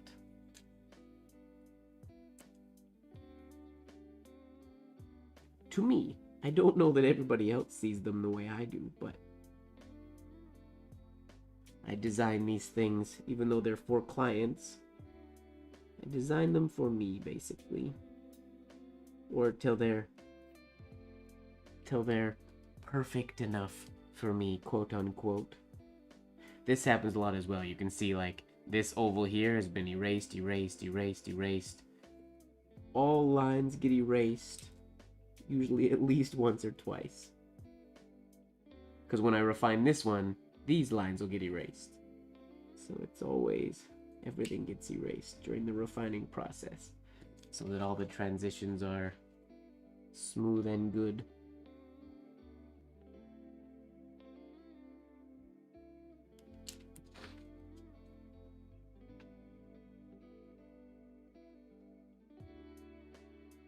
And some designs, if I'm in a hurry, like if I'm foiling something, I won't make it or I don't need to refine it till it's quite as perfect. Oh, I messed that up.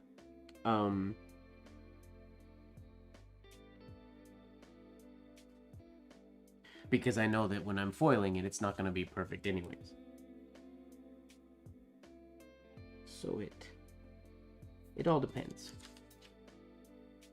If it's a design that I'm really stoked on, I'll usually take a bit more time to refine it, just because then it sits in my binder O designs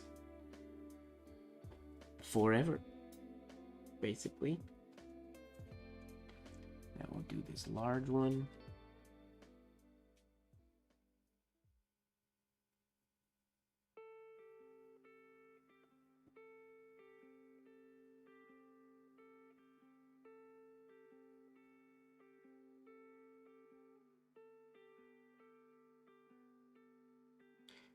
I haven't really decided where I want, or if I want, any accent shades on this design yet.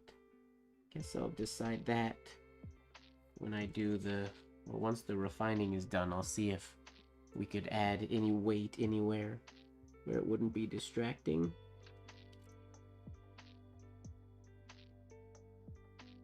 It's interesting, I have to be careful because the more I design, the more I like the keeping things simple. It's interesting, there were some interviews with a bunch of professional origami artists, and they said, like, as they got sort of along their journey, they started to take away. When they were younger, they would make things a lot more complex just because they could.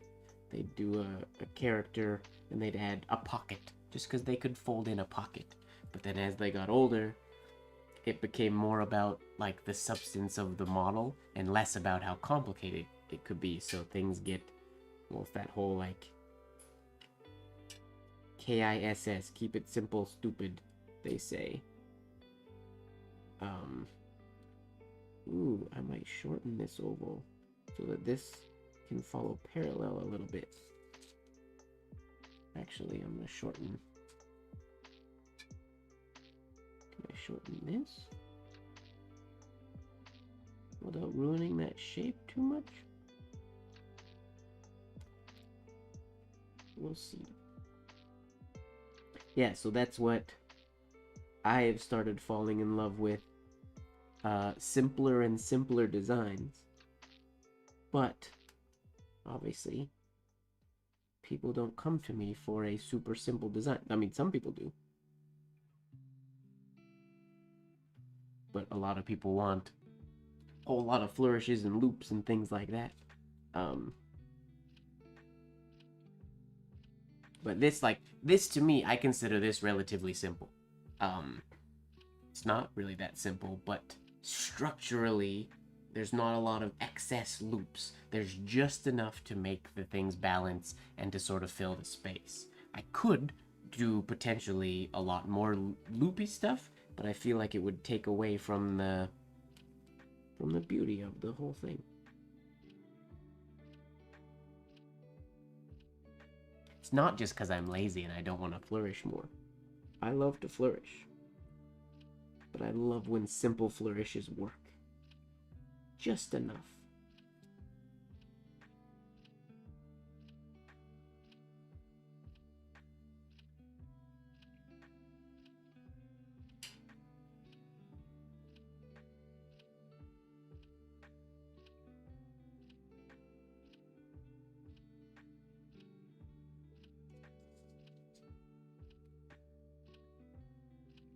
You can kind of get an idea when I say how this is a tedious process. We're not even done the entry flourish yet. Refining the shapes of these ovals, looking at them from all angles. Whoops. Using our trusty eraser.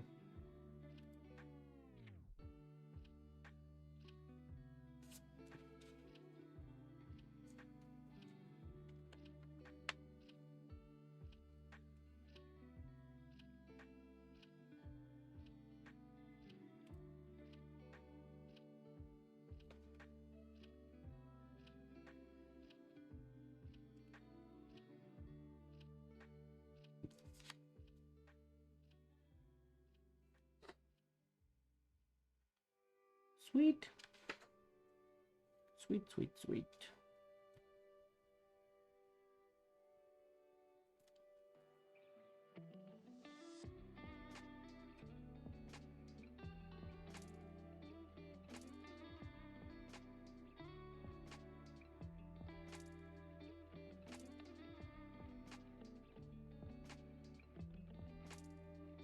Draw in our nice clean shade. Oh, that's a little too long.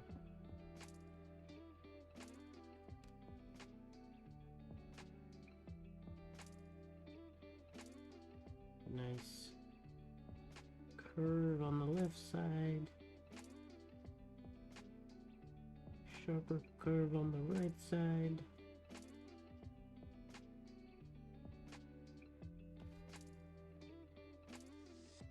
How's everybody doing? Is this exciting? Is this boring? I apologize if it's boring. Hopefully it's exciting.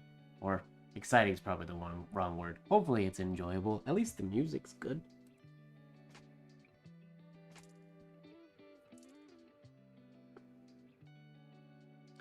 We'll thread this cleanly.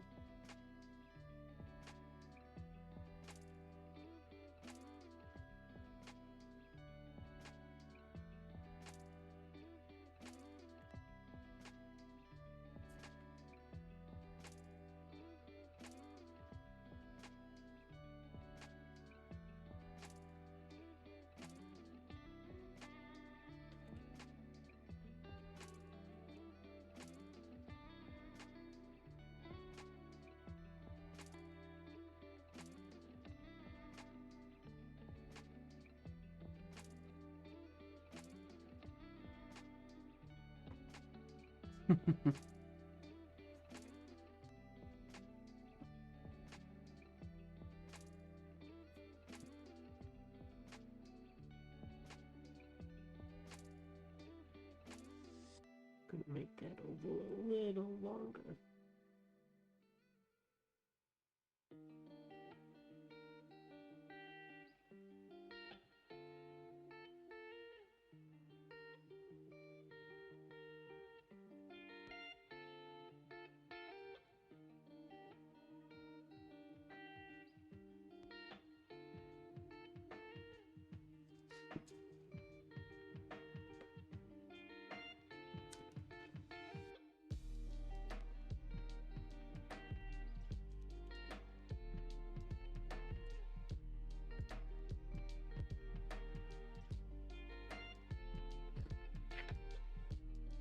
Hmm.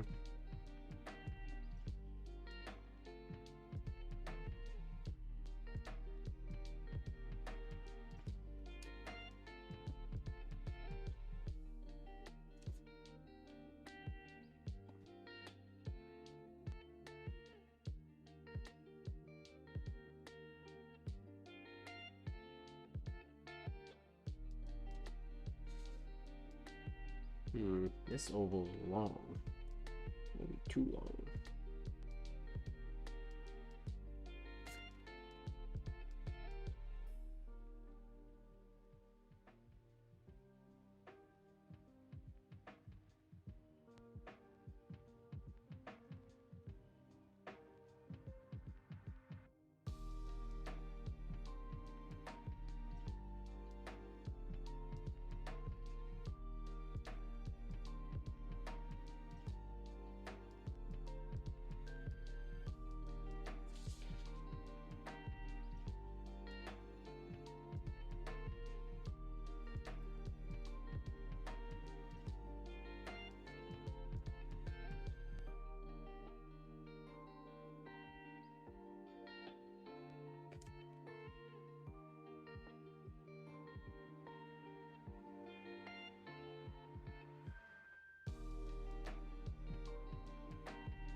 So many notifications on my phone today.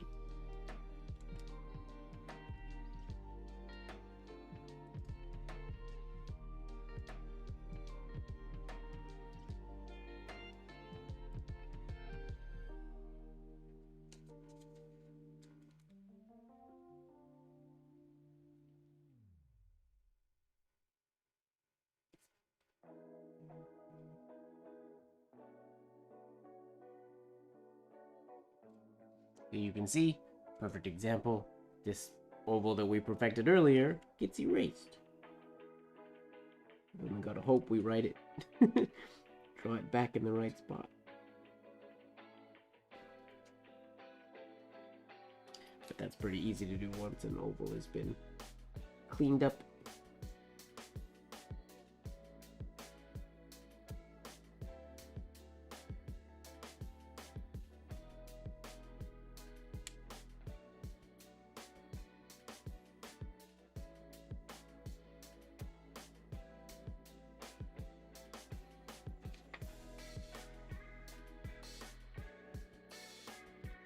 Could actually go taller.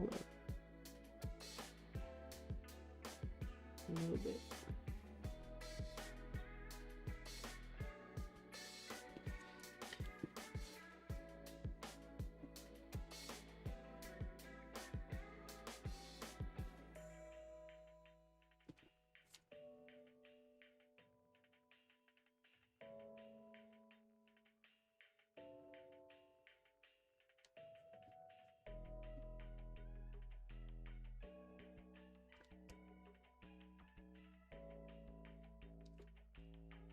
Hmm.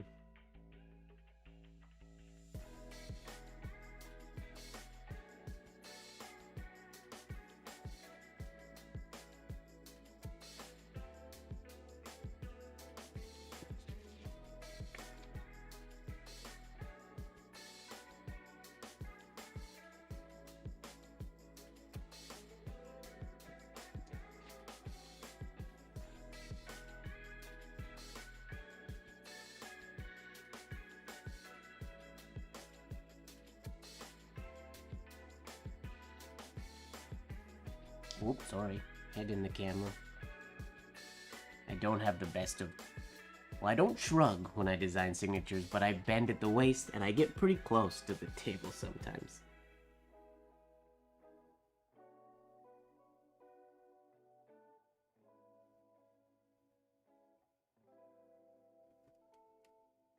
It's not bad posture, but it's not very good for having a camera there.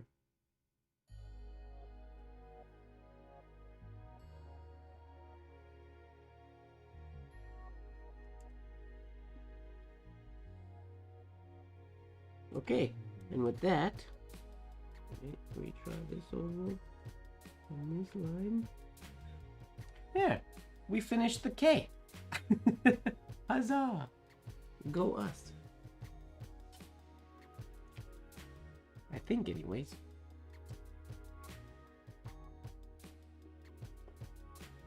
Refining is always a two-step process too. I have to refine it, step away from it, or usually go to bed. Wake up the next day and look at it and see if I was crazy or not.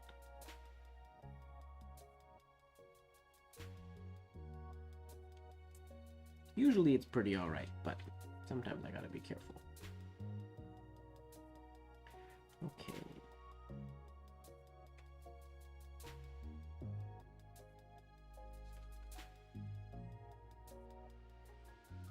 Is that too close? Can I get away with putting the eye in the middle there?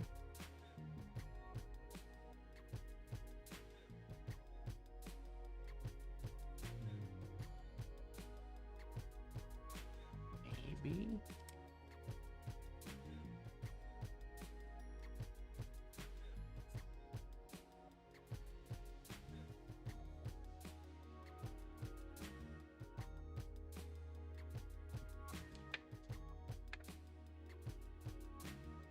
The other one's cooler, but this looks better.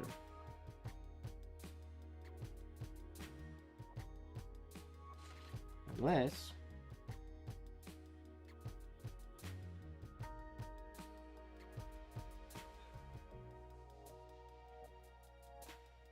we extend this oval. I know, now we're breaking rules, we're changing things. We finished the K, but now we're experimenting again.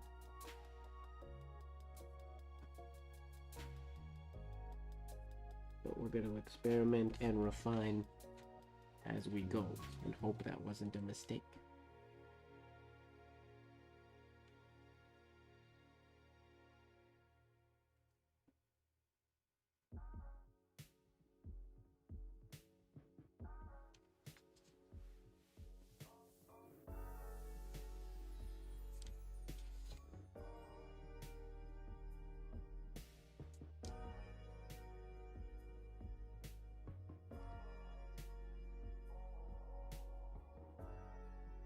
So I lied, we're not done the K. I thought we were.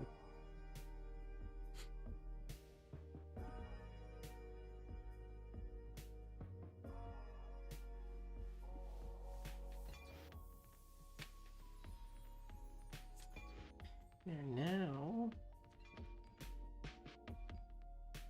It may not have been enough, but we'll see.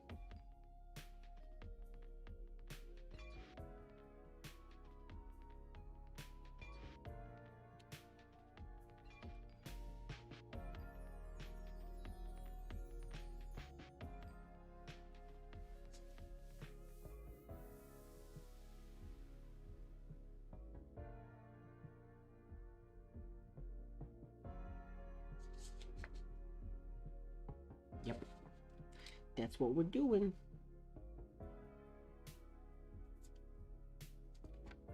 That makes that oval looks better too. Not quite as circular.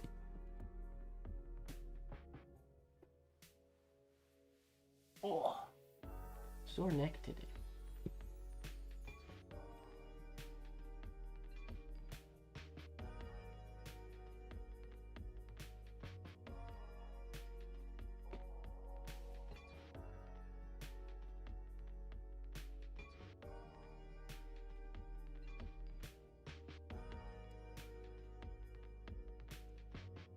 I wish that was farther from that line, but I don't think it can be.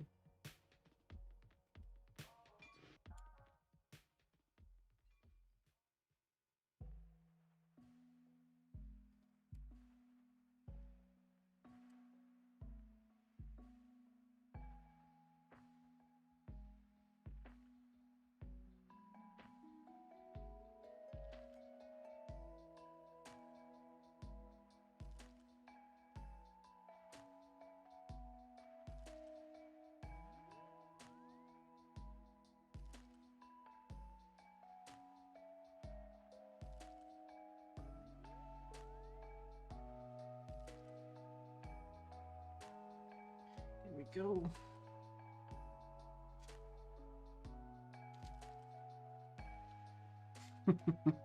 People still here? Sorry.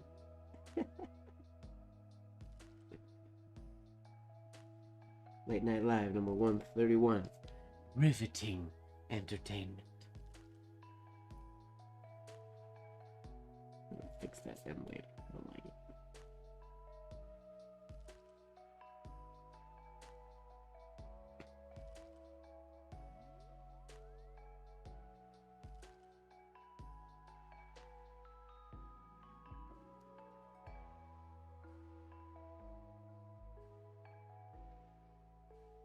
I don't recognize this song either. They added new songs to this playlist.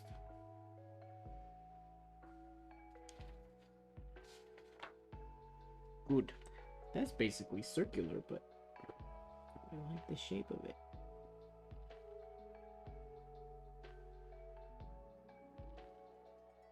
I found it interesting that Tamblyn used to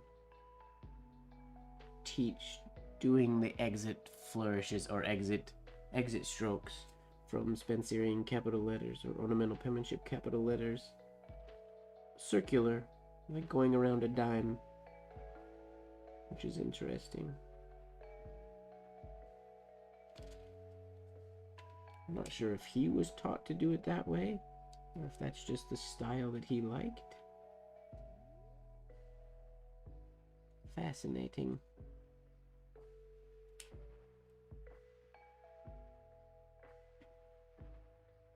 I think I'm going to start this eye on the baseline, which is weird for me. Yeah, that looks better.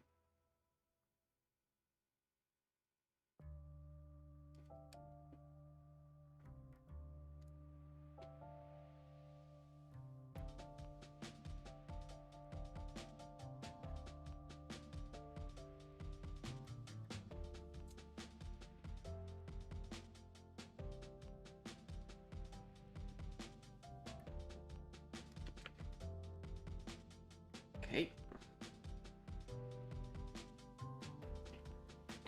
Thank you very much for hanging out, Lori. Have a wonderful night. Sleep well.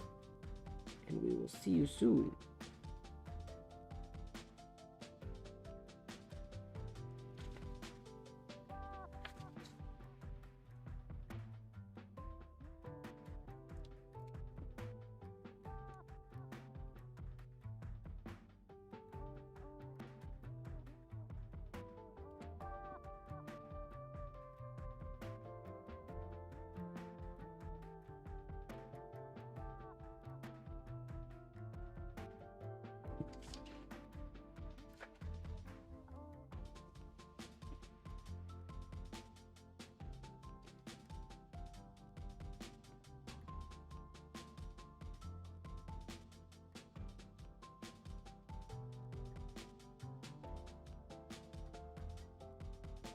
Alright, head in the camera again.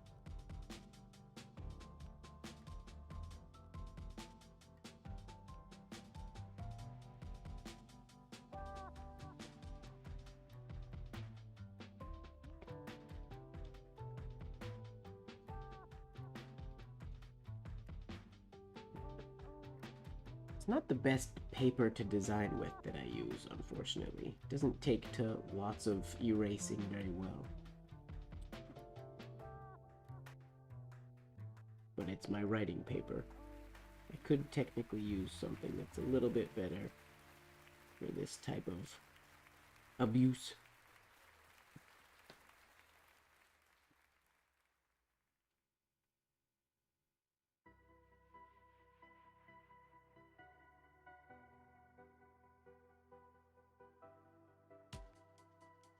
This part of the step is where, you know, when you read the old books, like Lessons in Ornamental Penmanship by P.Z. Blotter, for example, and they recommend drawing a letter form as perfect as you can. This is one of those exercises that you can draw in exactly where a shade goes. Like if you can't draw and refine a perfect oval, how can you expect yourself to recognize one when you're writing? It's interesting.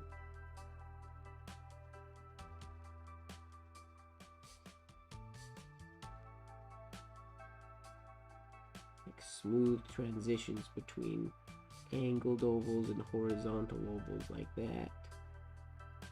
Sorry, I didn't understand. What? I didn't talk to you, Google.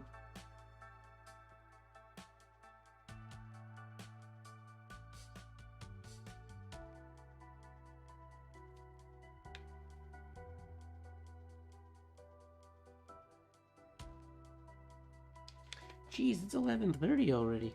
Time flies when you're making ovals. Okay, now this.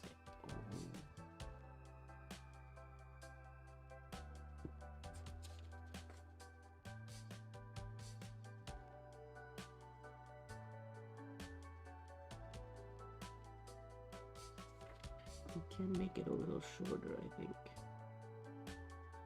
Don't we risk getting too close to that V.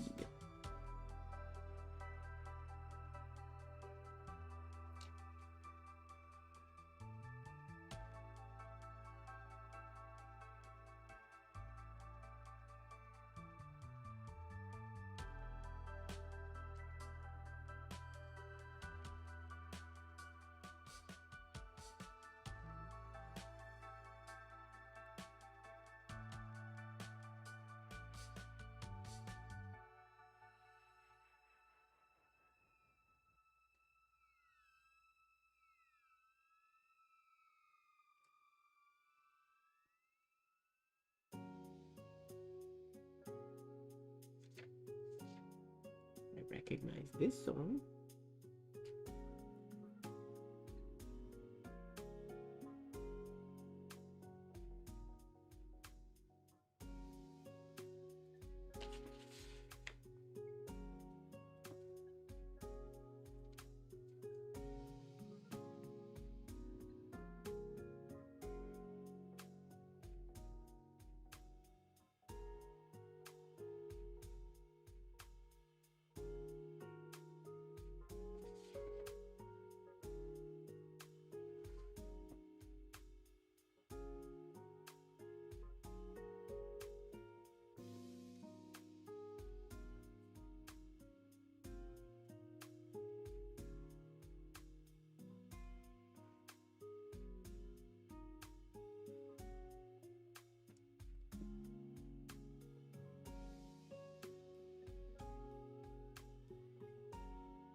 Oh, sorry.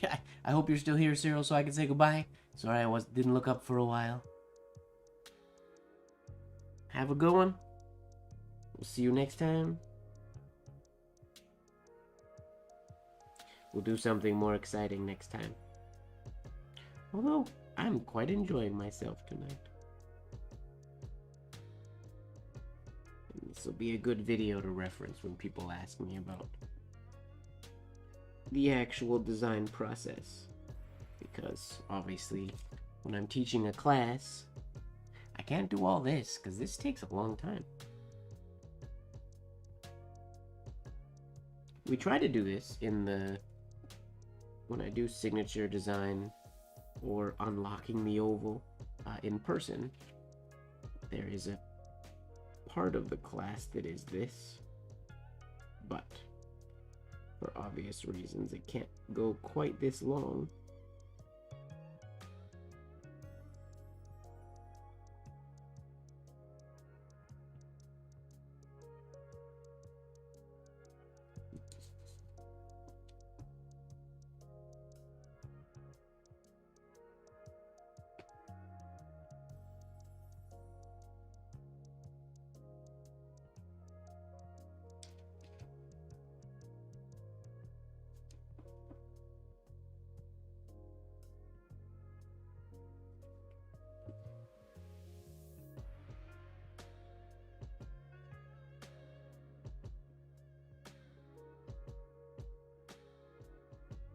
I'm glad you enjoyed it, Cyril. Thank you very much.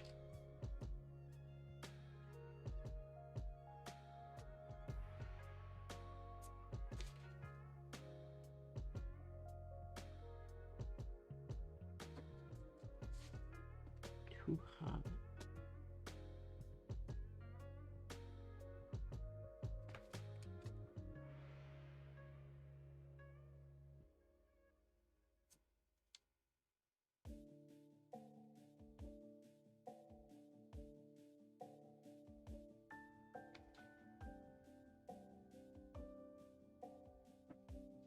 Okay, now this large one. We're gonna do all the ovals, and we're just gonna cross our fingers that we can make those lowercase l's work when we get to them. Fingers crossed.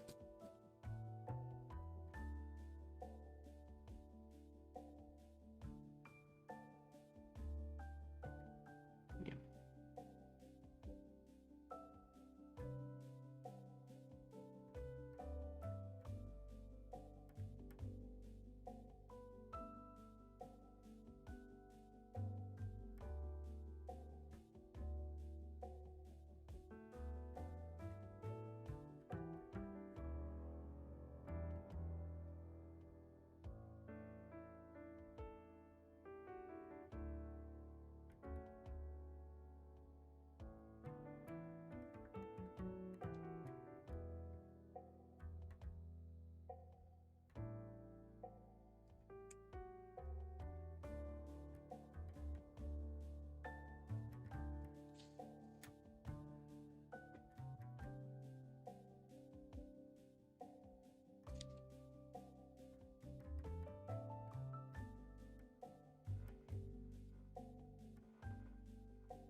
Good, good, good.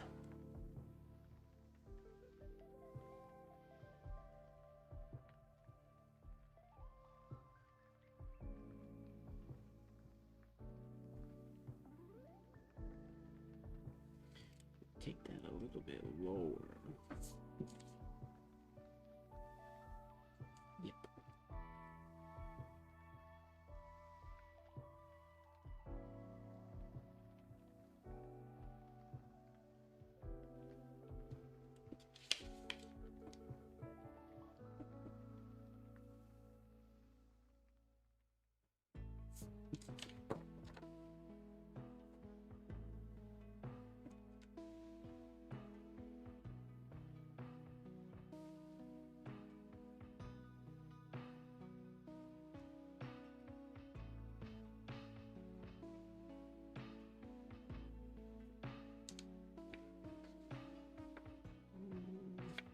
That's too long.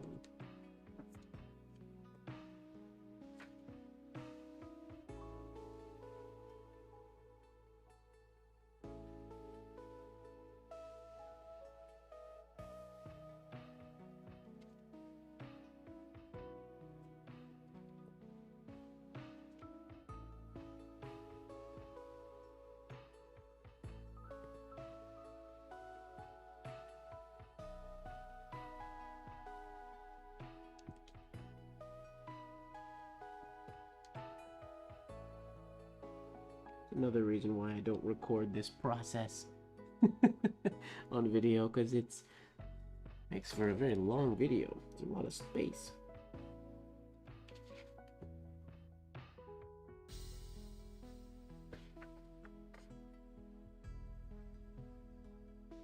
Okay, that works.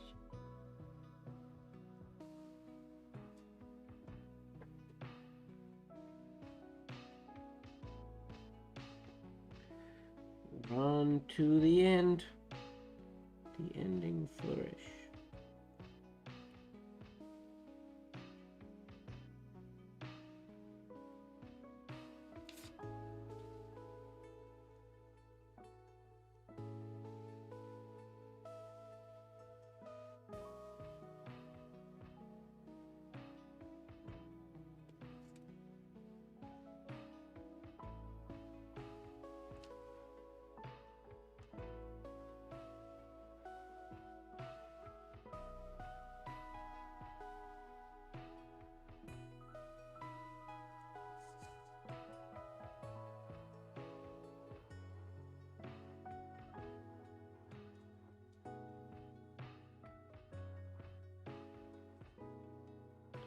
Now we're just sort of working on the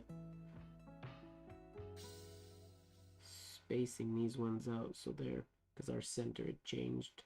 Oh no, center didn't change, but since we drew this, it's a little bit far to the right. I need to pull the whole thing to the left just a smidge, I think. Or at least this one oval has to come over to the right, a smidge. So that it's in the right spot.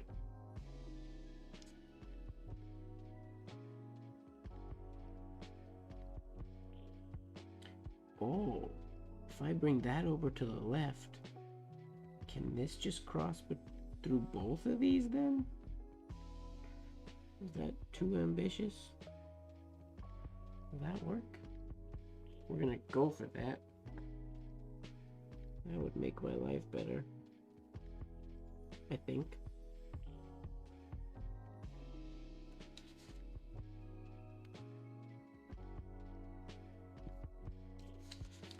I think, maybe.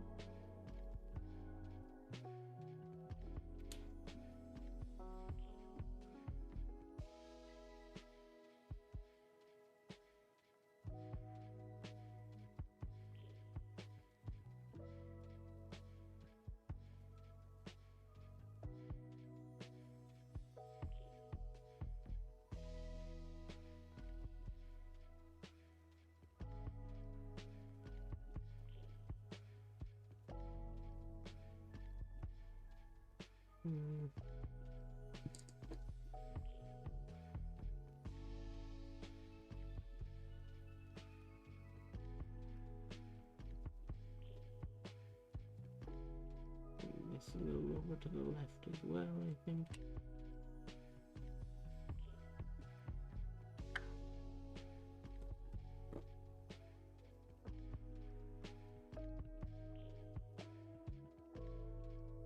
Means I might have to make that K oval a bit taller in order to make this one work.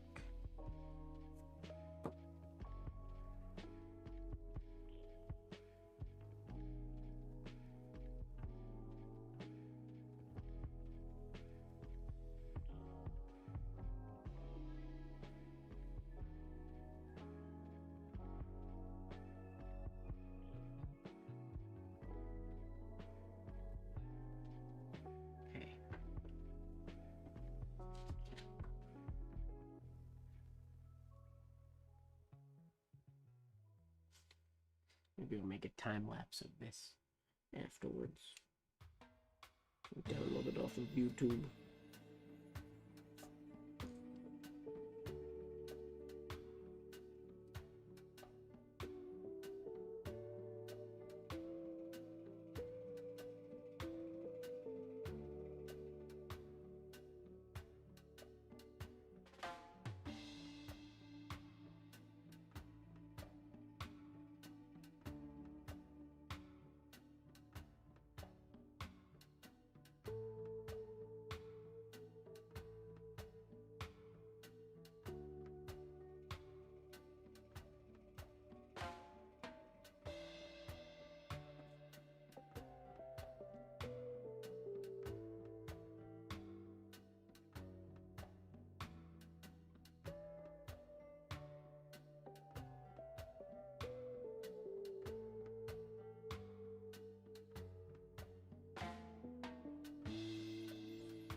Good, good.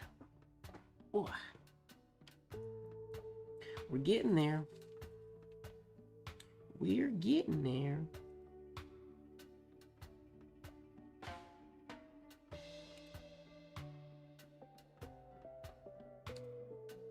We got the shapes the way we want them. We'll do the final cleanup on the exit flourish. And then we done. Well, then we gotta decide if we want to add accent flourishes anywhere, which is an important decision to make. We should add an well, there's a lot going on this side. I feel like I need an accent flourish or an accent shade somewhere over here, but it's a little busy.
That's very circular as well.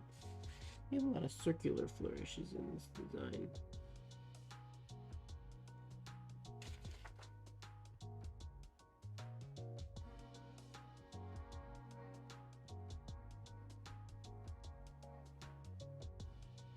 but I'm okay with it. They don't bother me.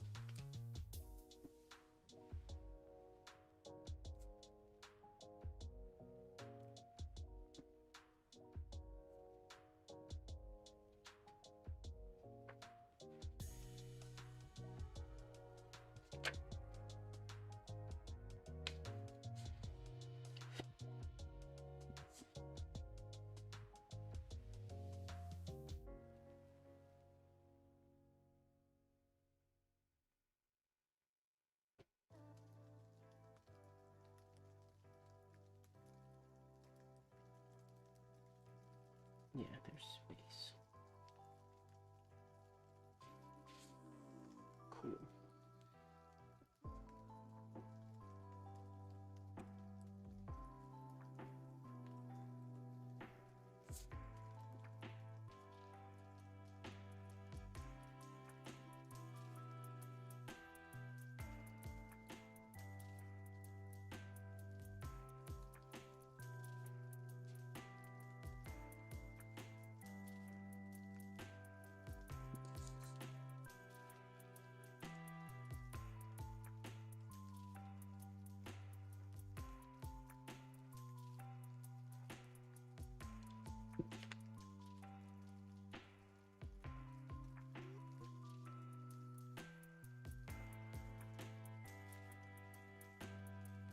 I had a random craving for pancakes.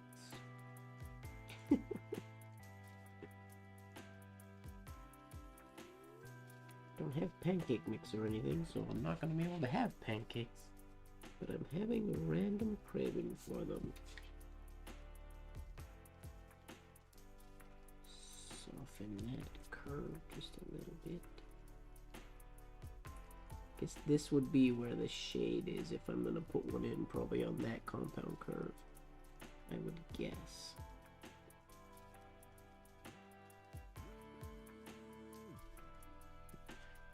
What flavor? Just regular? Nothing fancy. I'm not very fancy, I'm just really, we're pretty simple.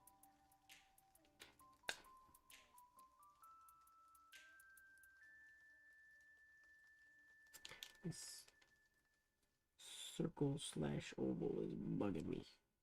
Something about it's not sitting right. And I can't figure out what it is. Maybe that did it.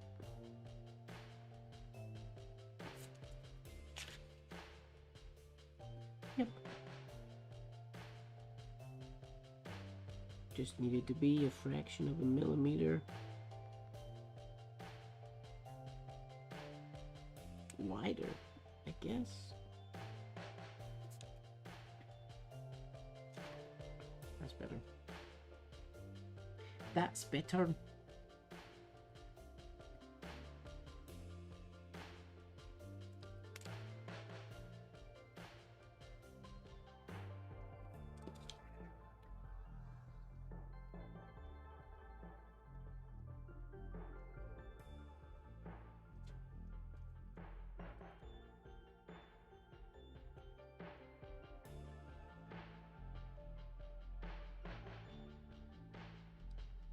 Soften that turn just a little bit. Okay.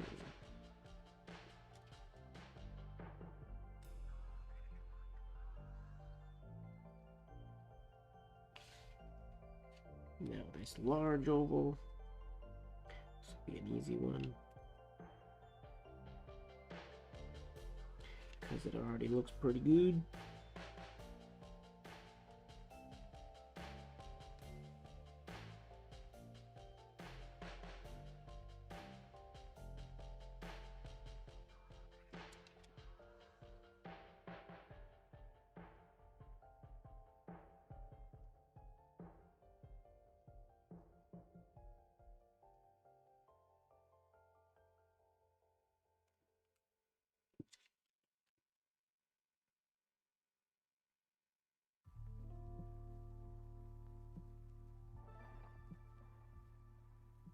It's interesting when the lines aren't hairlines. Like if I write with a thicker pencil or if I were to do this with a Sharpie or something like that, the lines wouldn't look as off. I guess I assume the finer your hairline is, the more precise, or the more those little changes make a difference,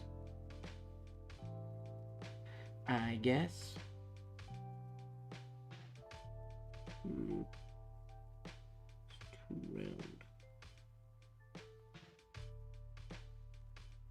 Too round.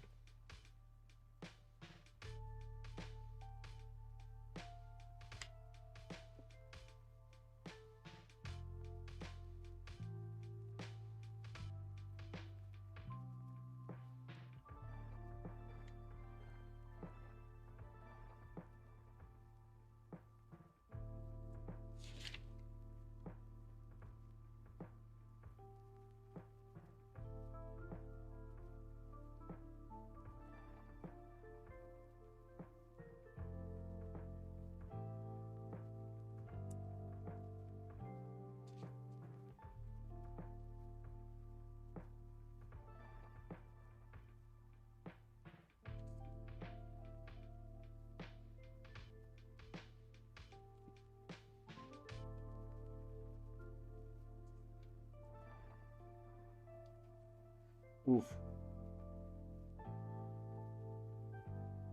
I will let everybody know we're not gonna go into Blacklight Live tonight because I cannot design. I cannot do this with the blacklight on. So if it hits midnight, we're just gonna have to ignore that. My apologies. But I can't stop this now that I'm doing it.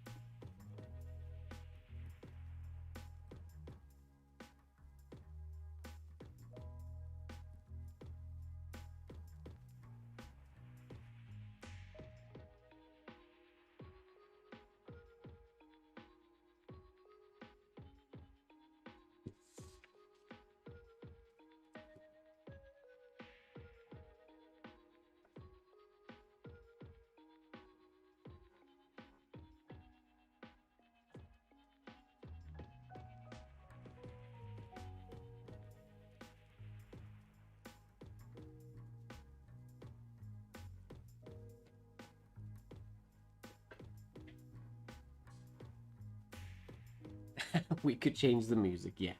We could do that. We could hold the spirit of Blacklight Live.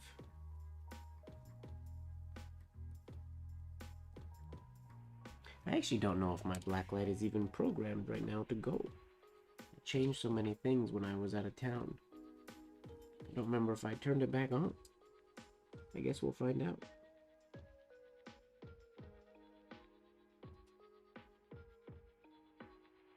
It should be back on. I likely turned it on last week just in case.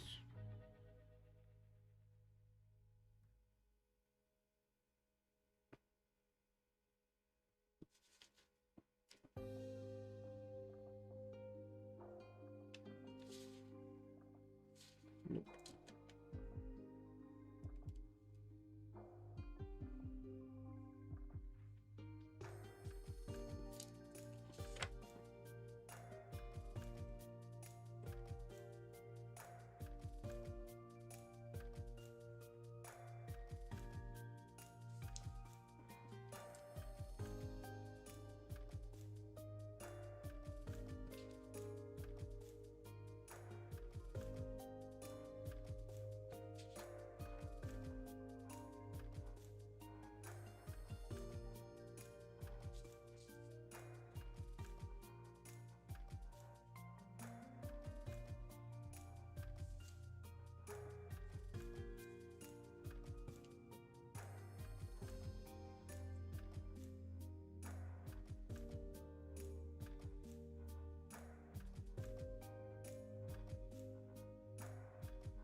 this to go a little bit bigger.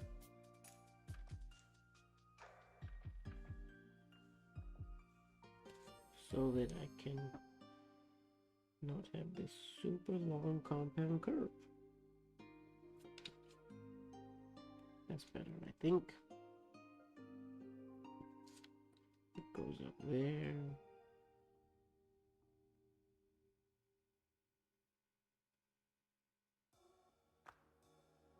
Can have a nicer transition.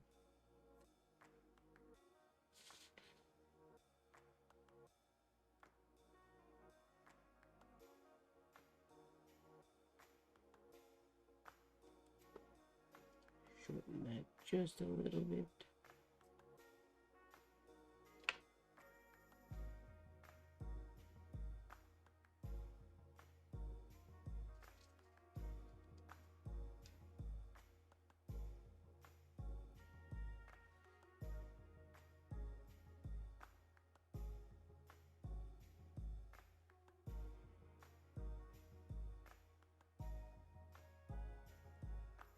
I need that to be bigger to look good.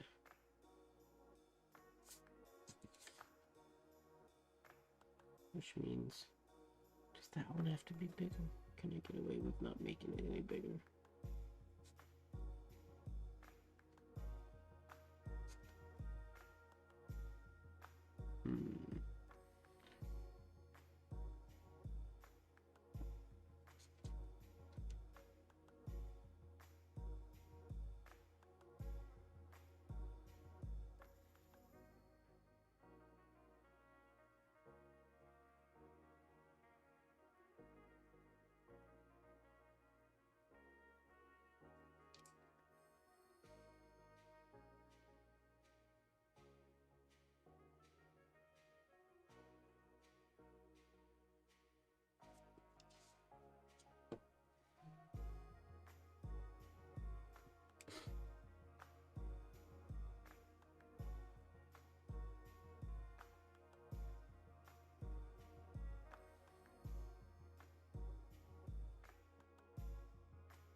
One of those moments where you can keep refining forever. You'll always find something you can fix.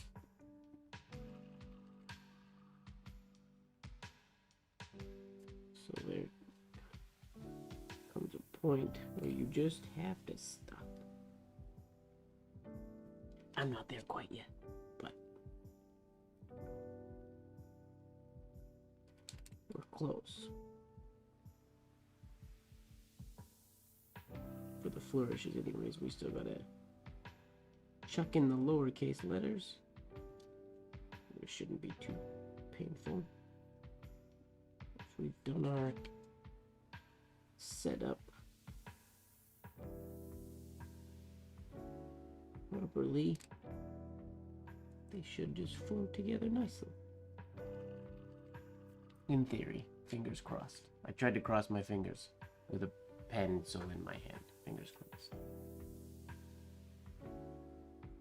Okay.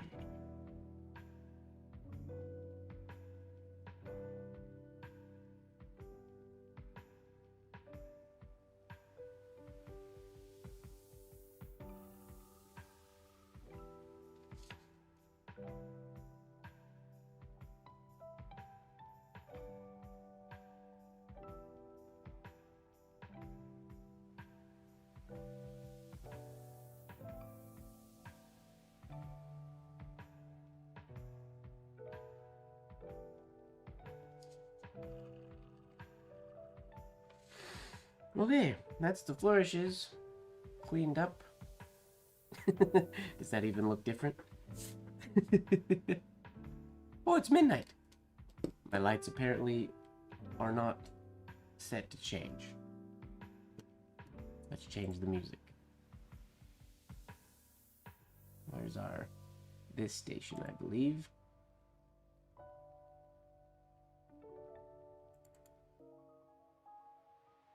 Change it up. Well, that doesn't sound very different. A little high energy. Here we go.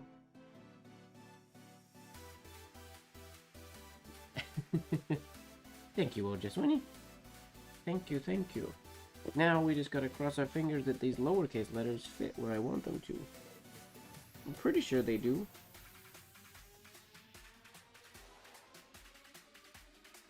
I think I might have actually given myself a little more space in a couple of these spots. My little eye isn't quite as tight in there anymore. How am I supposed to design all relaxed when I have to dance to music like this? I can't just vibe. I can't chill with music like this. Oh, right. Sorry, we're not done. We do have to take this K here. Shoot, forgot about that.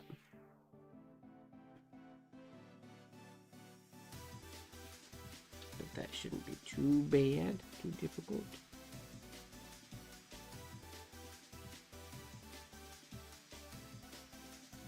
That could actually be an accent flourish up there, I think, but I don't think I'm gonna make it one. I think we're gonna be minimal flourishes on this one.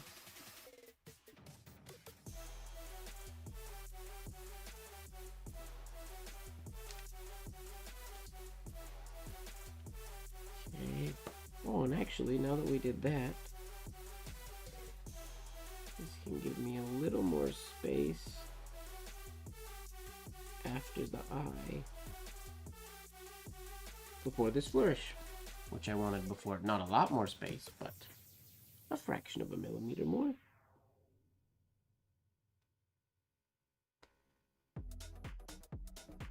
Get it.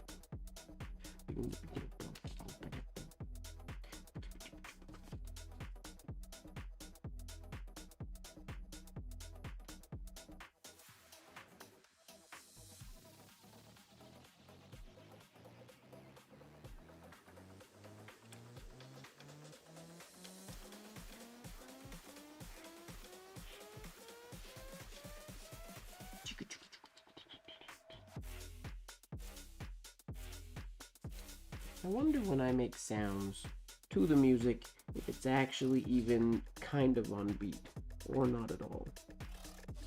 I think everybody hears the music slightly different on stream music. So I probably just sound totally off the music.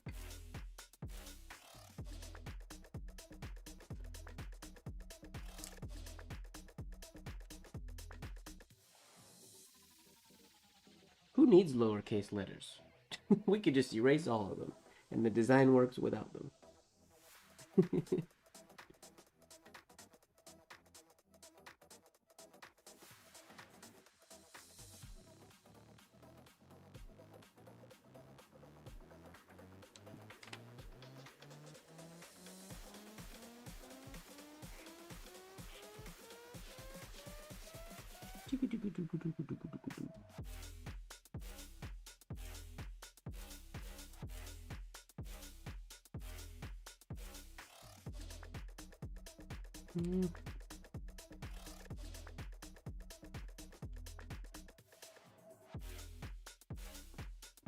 Okay.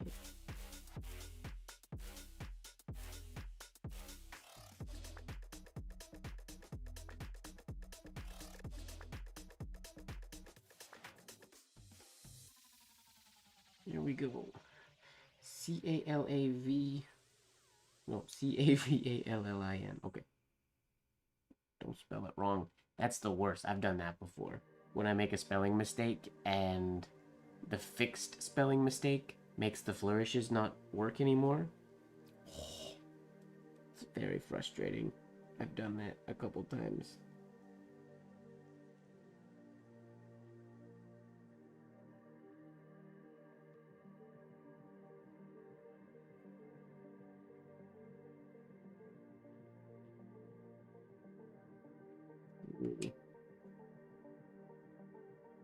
too much space. A little secret, don't tell anybody. Signature design spacing isn't always perfectly even like writing should be. It sometimes has to get tweaked for the good of the design. Sometimes.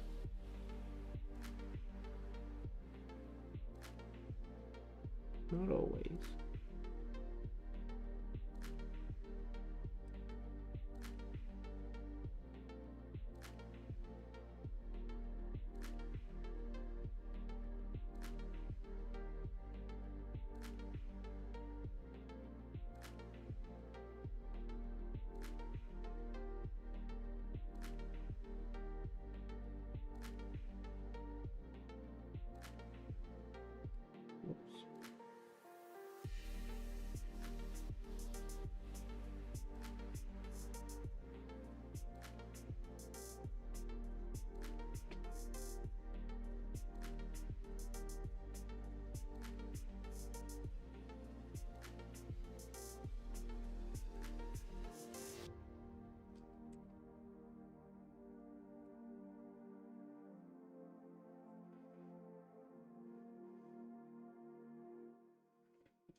Dang, this song's aggressive.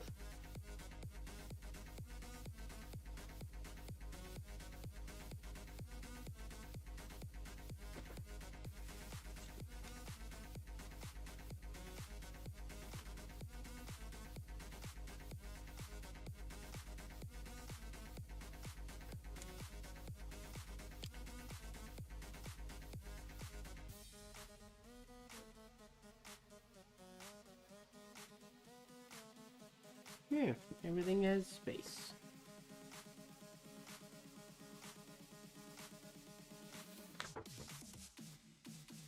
We do need an accent flourish over here, though. We'll see if this is where I want to put it. I don't know yet, but...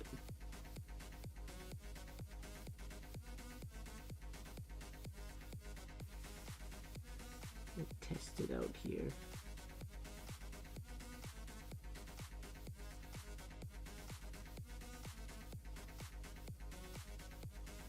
Or an accent shade, I mean, not a flourish.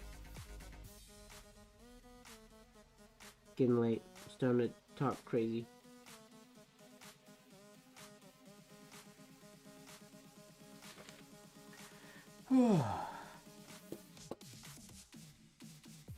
I think that does it.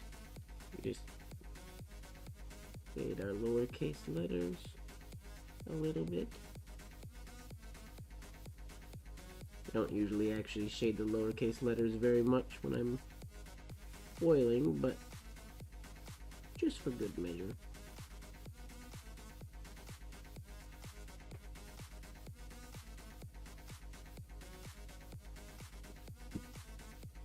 Ta-da! Oh, and the song finished right on time.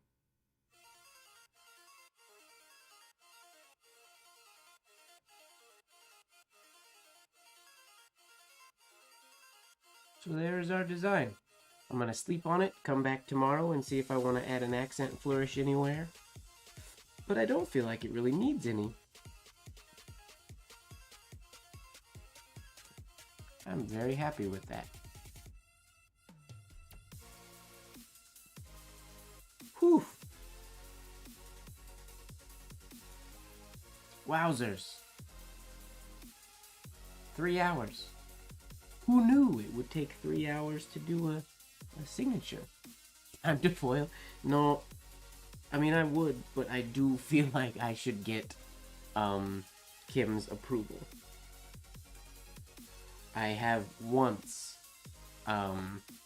I was waiting for approval from a client, and they were taking a long. They just weren't getting back to me, and I think I was going out of town, or I was just running out of time, so I had to finish the order, because I was on a time limit.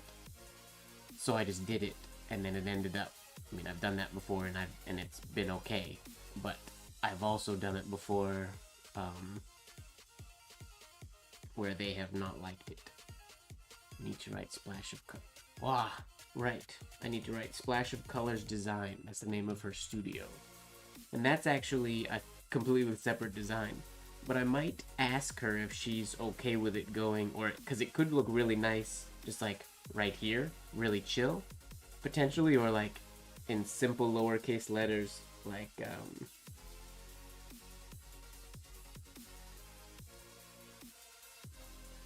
this kind of thing.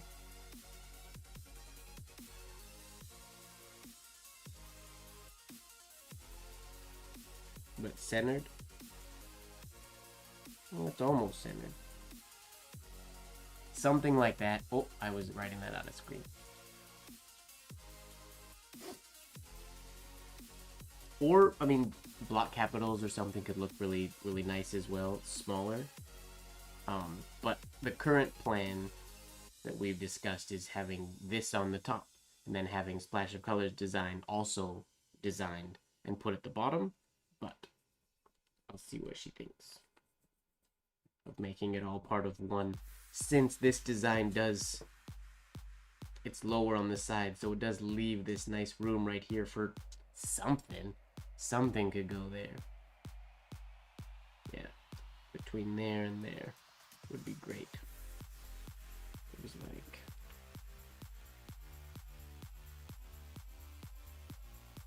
I can't write super clean block letters, and I won't be able to space it out very good. Can't remember how to spell either, apparently, but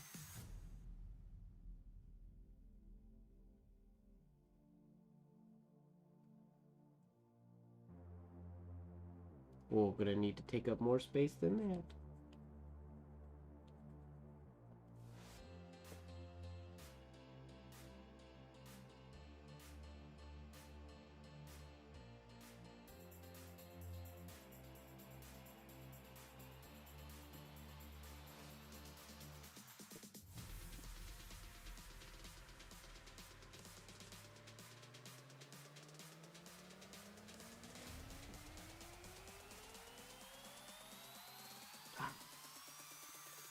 It's hard to space out block capitals.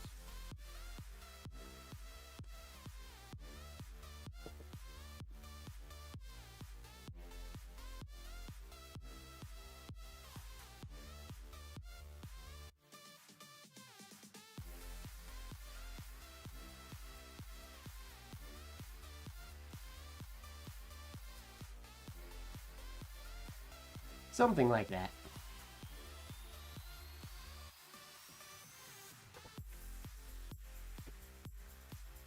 They could be bigger than that, yes, but basically, if I was gonna do that in capitals, I would do that part on the computer, if I'm being 100% honest. I probably wouldn't take the time to letter design all of those little capital letters. I guess if we made them a little bigger, they wouldn't have to be spaced out. Let me try one more time. See what we come up with.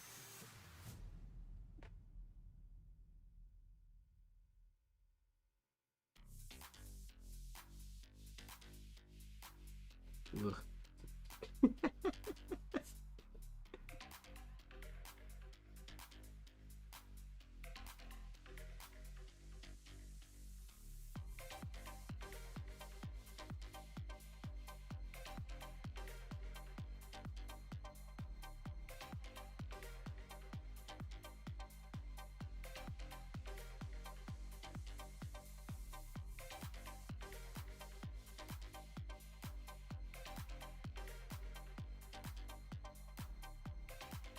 Something like that could work.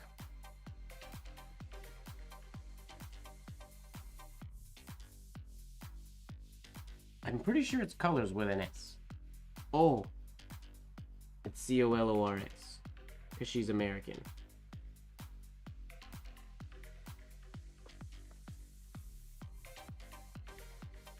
For me, in Canada, I would write OU, but I'm pretty sure she writes OR. But that's the idea. Oh, I'm off center. There we go, back to center. Well, there we go. I mean, she might not like that idea. I might have to design Splash of Colors design as a whole flourishy thing, which will be totally fine. But that is it for me, everybody. That was fun. 3 hours. Thank you very much for those of you who stayed here the whole time. Thanks so much for hanging out. If you enjoyed this, if you have any questions about this whole process, or if you're watching this video, or if you're watching this video after and not live, drop a question in the comments. Let me know. I will answer them if you have questions about this whole process you do. Speaking of process, make sure that you are falling in love with the process.